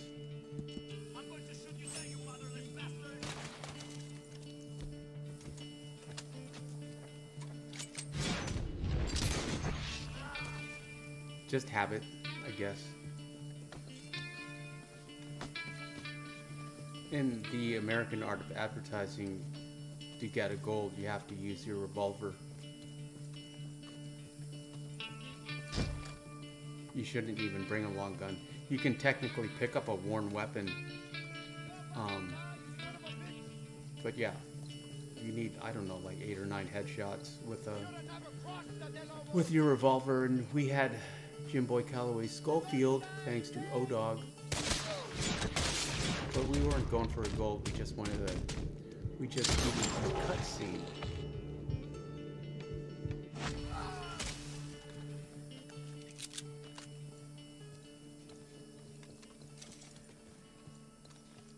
Horta says, I wish they had implemented that quick select feature from Red Dead Online to story mode. I bet they won't because they want you to be in Red Dead Online. I think they created this game specifically to get you to Red Dead Online because they just assumed it would be as popular as Grand Theft Auto Online.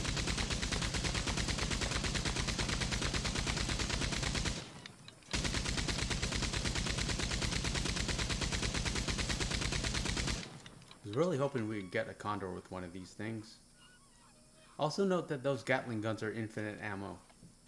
They never run out. You can play with them as much as you want. Until you get bored, which is not that fast for John. Now we have to go collect the flan and the cash.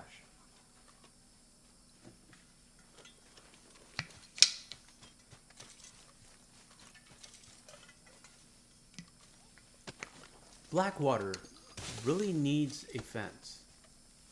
How could they not have a fence? Horta says, oh, I know they won't, just wishful thinking. Yeah, same here. There are a couple of the Red Dead Online mechanics that would be great to have in story mode. Look at this flan.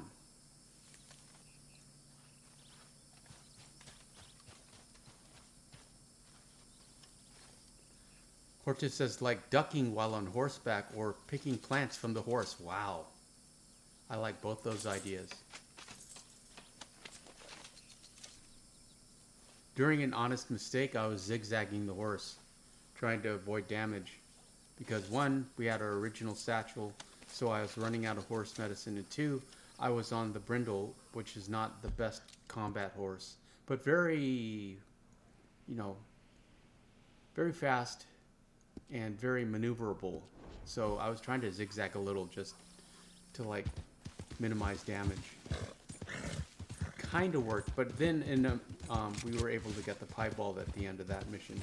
I recorded the footage. Who's my girl? I had another unique way of doing it. Hortus says, oh, I thought that was a wedge of cornbread. Perhaps it was.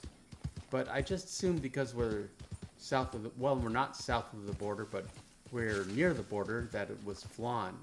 And they're Del Lobos after all.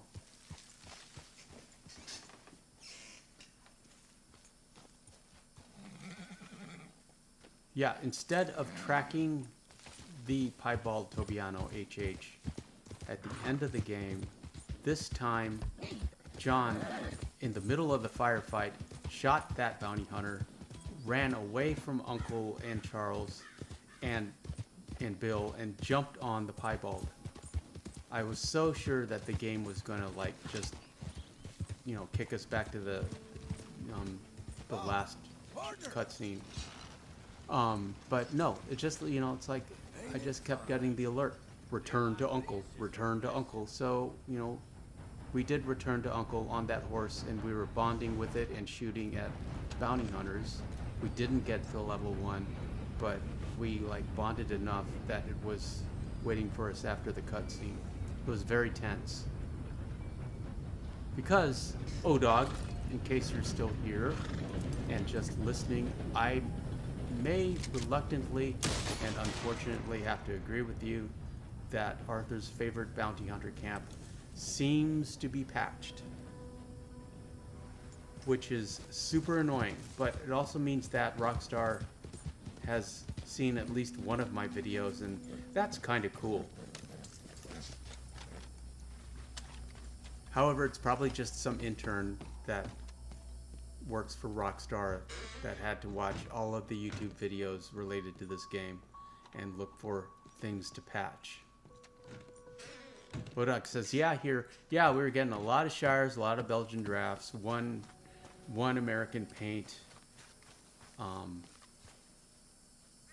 no piebald Tobianos. Yeah, I'm upset about it. But I'm also, you know, that means Rockstar was paying attention. I like to, it's nice to think that I might be on Rockstar's radar with 17,000 subscribers. I don't know if that's enough to like, to be able to influence, I hate that word, but to be able to influence Rockstar, but it'd be interesting if my voice is being heard by those guys. Doubtful, but that would be an interesting twist to 2024. Also, I haven't mentioned this since we started live streaming, but I'm getting a lot of sketchy sponsorship offers on from I'm sure it's from live streaming. That's just the only thing that has changed. From, you know, that we have the business email Red Dead superantonio at gmail.com, and so every day we're getting something, you know, keyboards, headsets, weirdos that want me to join their network, and, you know, and designers that want to make my thumbnails. So weird. Bodak says, we got to get you more active on social media then, especially Twitter. Yeah, I was trying. But I lost interest. yeah, if we could get 2,000 subs on Twitter, we could monetize that that account. And that would help. To me, it's like, I don't know, I spent so much work on and so much time and brain power building up this channel and working on YouTube. It's just like I don't have time for Twitter, even though all I have to do is like share, click and share, I guess. I don't know. Nah, come on there. Odok has a smiley emoticon. Odok is slowly becoming my manager. Yeah, we gotta work on Twitter. Okay. Yeah, but first we need to get Red Dead Online. I mean Red Dead 1. John still hates condors. No one knows why.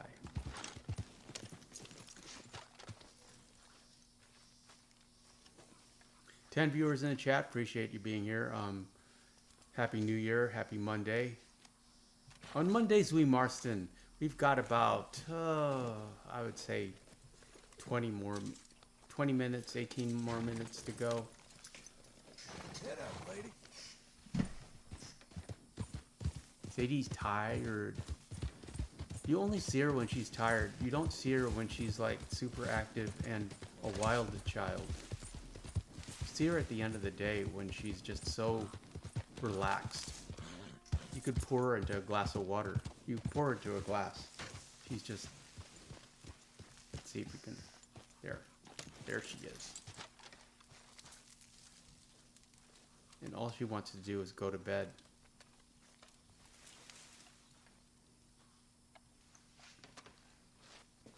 But she knows I'm talking, and she assumes I'm talking to her.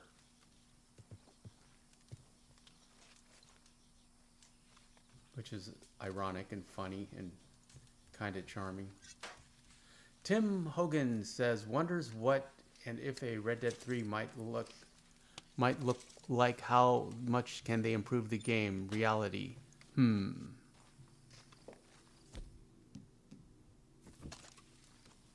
Odak says, it's almost sad we can't get a team of stream.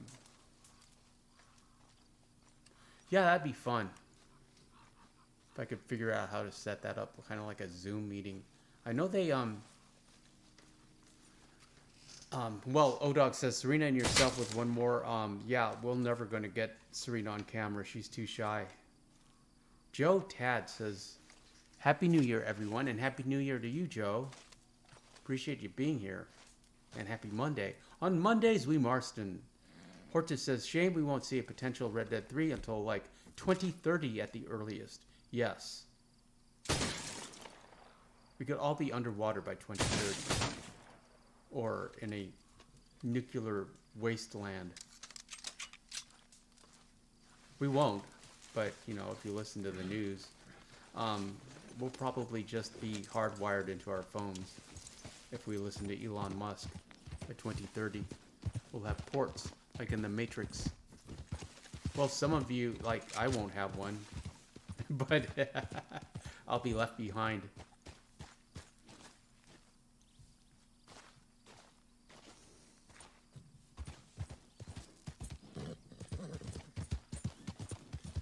I had ideas for Red Dead 3 that I thought about making a video about.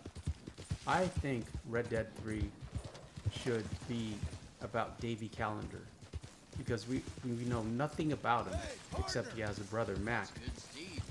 And we set it in 1898 or 1897-98. So we get to know Davy. We already know he dies in the beginning of, you know, in the first scene of Red Dead Redemption 2, where Reverend Swanson says Abigail says he's dying Dutch. He's talking about Davy. Odak says, like me, about to be left behind. Well, it's not as so much as left behind as not wanting to participate anymore. I don't want to participate in this culture, in the politics, in just the obsession the youth of today has with sexuality and identity. It, you know, it just doesn't make any sense to me. But anyways, so we follow Davy, you know, and you can have like, it's like, and most of the game is in Blackwater and New Austin and Mexico, because that was, Blackwater was the furthest east the gang had been. Arthur is a peripheral character like Charles, perhaps, and you do missions with Arthur and all the gang, and you get to know Jenny, and then he has his redemption arc, and you know he dies, and then at the end of Red Dead 3, you free roam, or rather during the epilogue, you start playing as Arthur, and then you free roam with Arthur at Horseshoe Overlook. You got this, girl. With none of the missions before the start of Horseshoe Overlook. I don't know how you do it. I haven't really thought it out thoroughly. I'm just kind of spitballing here and improvising. Tim Hogan says, hi, you can RDR1, you can bounty hunt Bigfoot, which is kind of funny. The night and undead nightmare. Yeah, Bigfoot eats berries or babies. We're not sure what they eat. Bodoc says, you've seen my car, Super Antonio. Check out my car vid. I will tomorrow, or maybe after this stream. That's a great idea, O-Dog. I'm glad you listed a video. I'm going to your channel right now, unless I accidentally block you. Okay, go to channel. Oh, cool. Okay.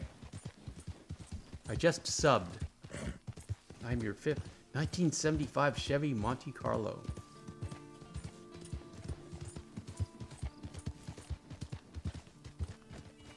Howdy, stranger. Sir. And you did a live PS4 broadcast 2 years ago. That's okay. Look after her well. Luther Vandross. Okay, anyways, where are we? Portrait says, my thought was if they stayed focused on the VDL gang, Vanderlyn gang, we should play as the unarmed former member who they killed in camp. The unarmed former member. Are you talking about Davy? Who I'm talking about?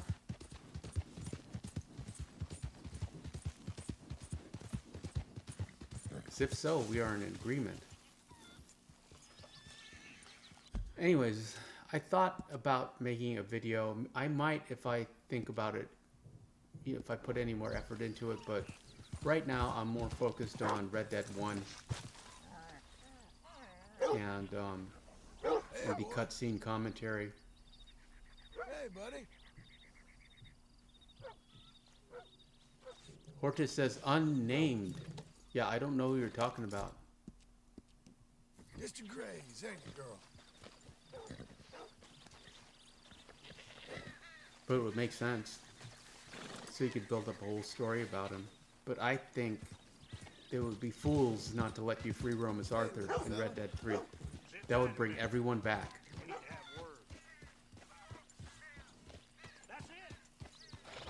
Hortus says, no, he's never named. Arthur mentions him only once to Tilly when you play dominoes in Chapter 3. I just played dominoes with Tilly. I didn't get that part of the conversation.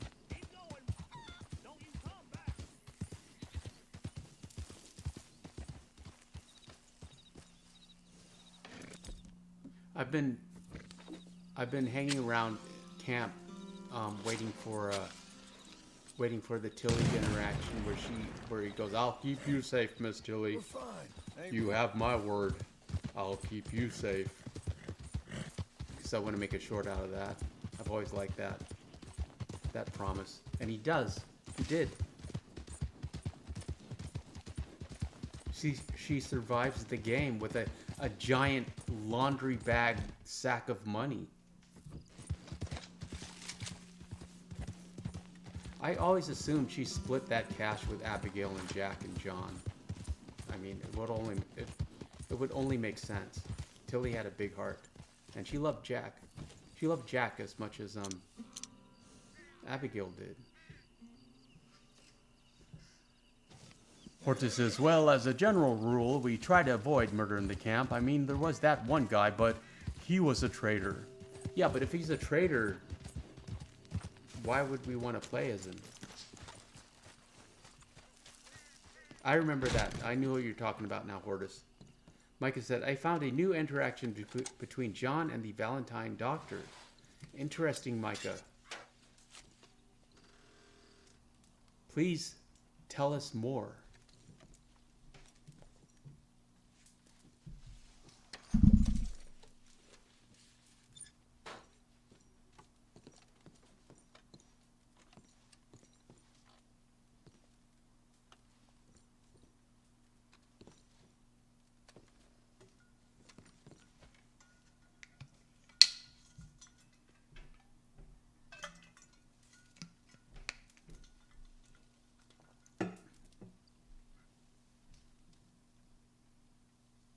Yes, I'm really looking forward to the Red Dead 1 playthrough just because it'll give me an interesting perspective. It will color my perspective of this game and add a new depth to it. For me, that I can relate to you. Tim Hogan says the KKK is in game, which is kind of strange. Not try to offend, say that statement.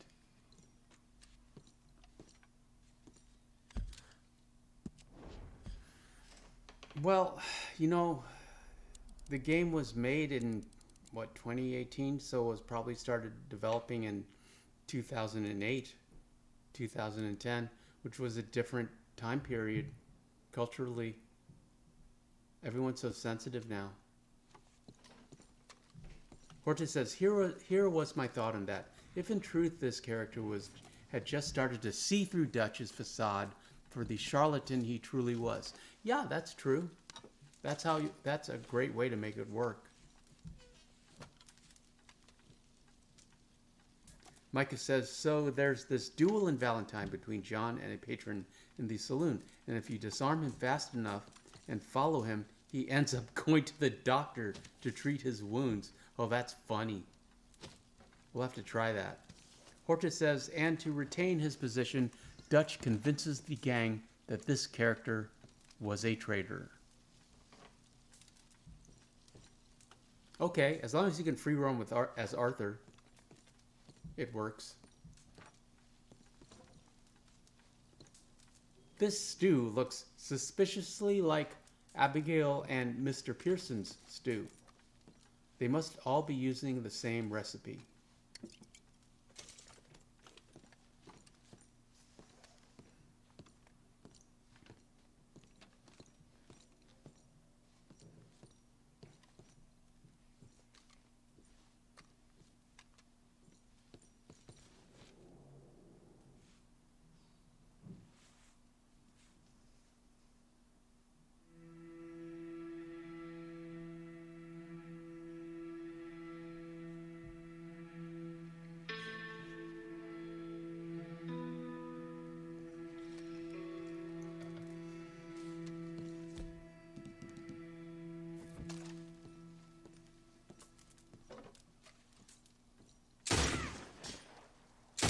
John shoots those frying pans basically for Arthur's benefit because he misses Arthur. Also note you can shoot those horns. Micah says, yes, and you can either greet or antagonize the doctor, but you will get wanted if you antagonize them the third time. Interesting. Hortus says, guess when you threw some chunks of meat and veg in a pot, it all ends up looking the same. Especially when you're technically just recycling the same file over and over again, endlessly.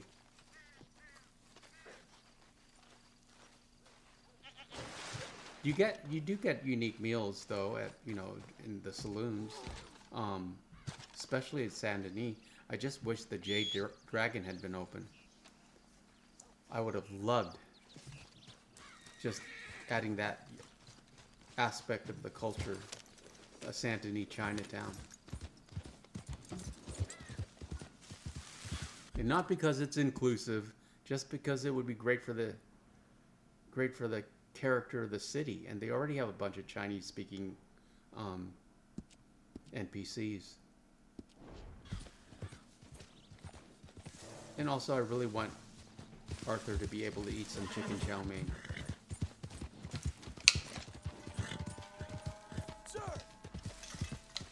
There was a Chinese community subplot in Deadwood, if you have seen that HBO TV series, which I LOVE love.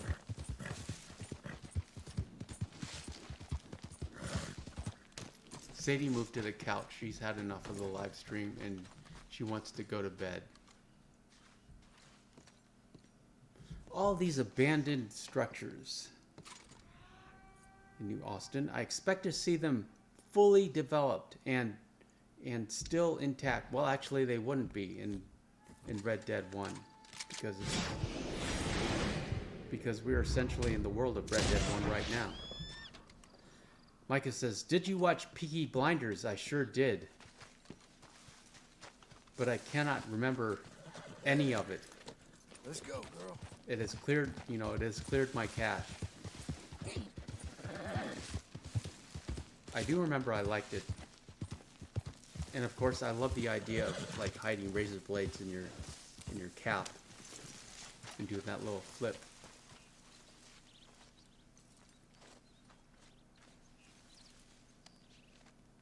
Hortus says RDR1 is 4 years after this. Yeah, see? Well, we're gonna play it.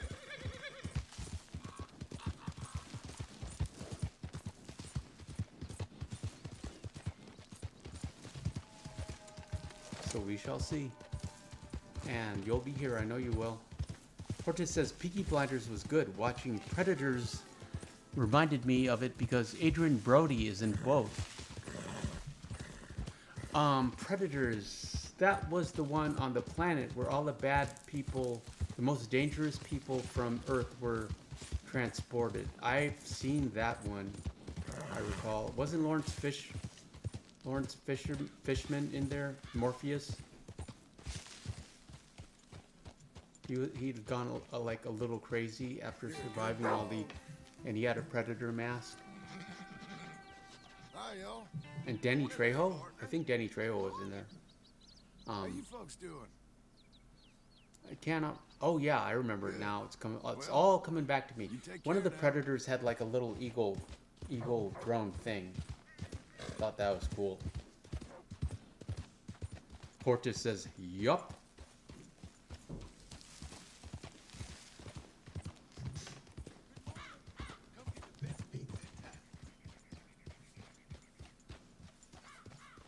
Yeah, I watched Peaky Blinders when I had a Netflix account, and I let that go. Hortus says, Lawrence Fishburne has been on the planet for like 2 years. Trejo played a cartel member. Lloyd Christmas says, greetings from New York. Greetings to you, Lloyd. Appreciate you being here. Happy New Year. Happy Monday. On Mondays, we Marston. We're just kind of hanging out with John, talking about movies. Predator franchise, Peaky Blinders. Buddy!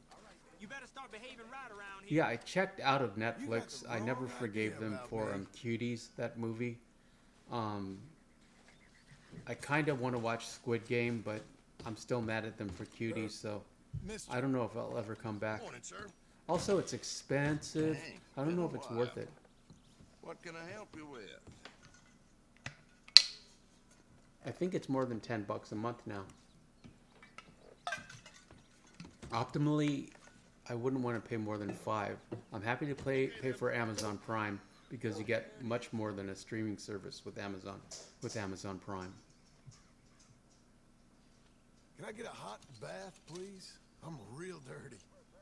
Yeah, hot bath, never heard anyone. But in general, I would prefer just to buy physical copies of my media or watch it on a free service.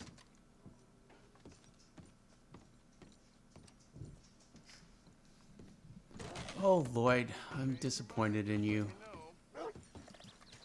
Fellers? Hey,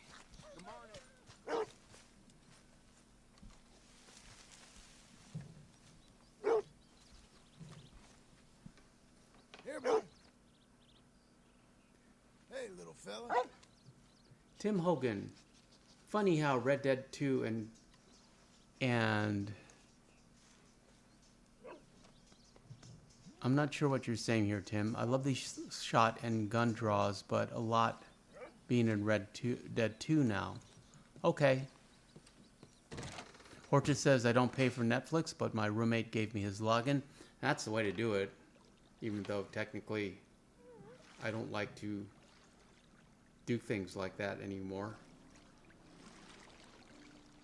Hortus says, what was Cuties even? I kind of remember there being some drama about it. It was just a lot of underage, Okay.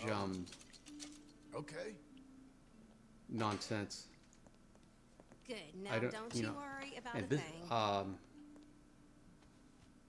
don't really, yeah, I was very upset about Let me the know if I'm portrayal scrubbing of too hard, okay? a certain set of the actors in that movie.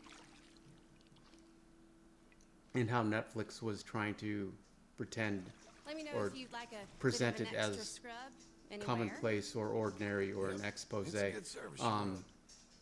Real enterprise. I'm just sort of Yes, indeed. crouching my words. And unfortunately, I'm being distracted by the dog town's kinda who pretending wants to be to something contribute it's to the not, eh? stream with a stream of her own. how it goes Talk around amongst here. yourselves for a bit. God, I love soaking in hot water. Oh, really?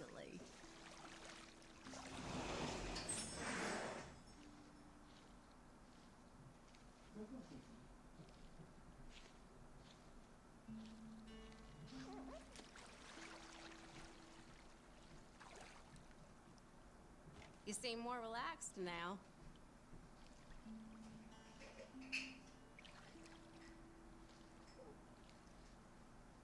Okay, that should do it. It was nice meeting you.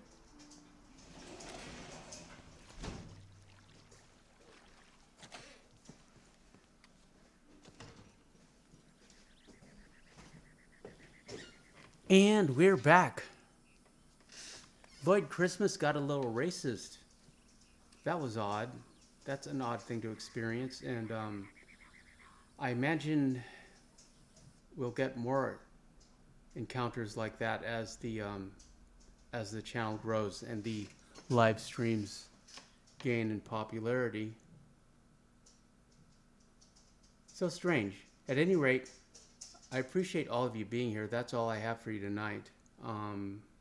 Shout out to the mods, O-Dog, David, always happy to have you here. Micah, Hortus, thank you for being here.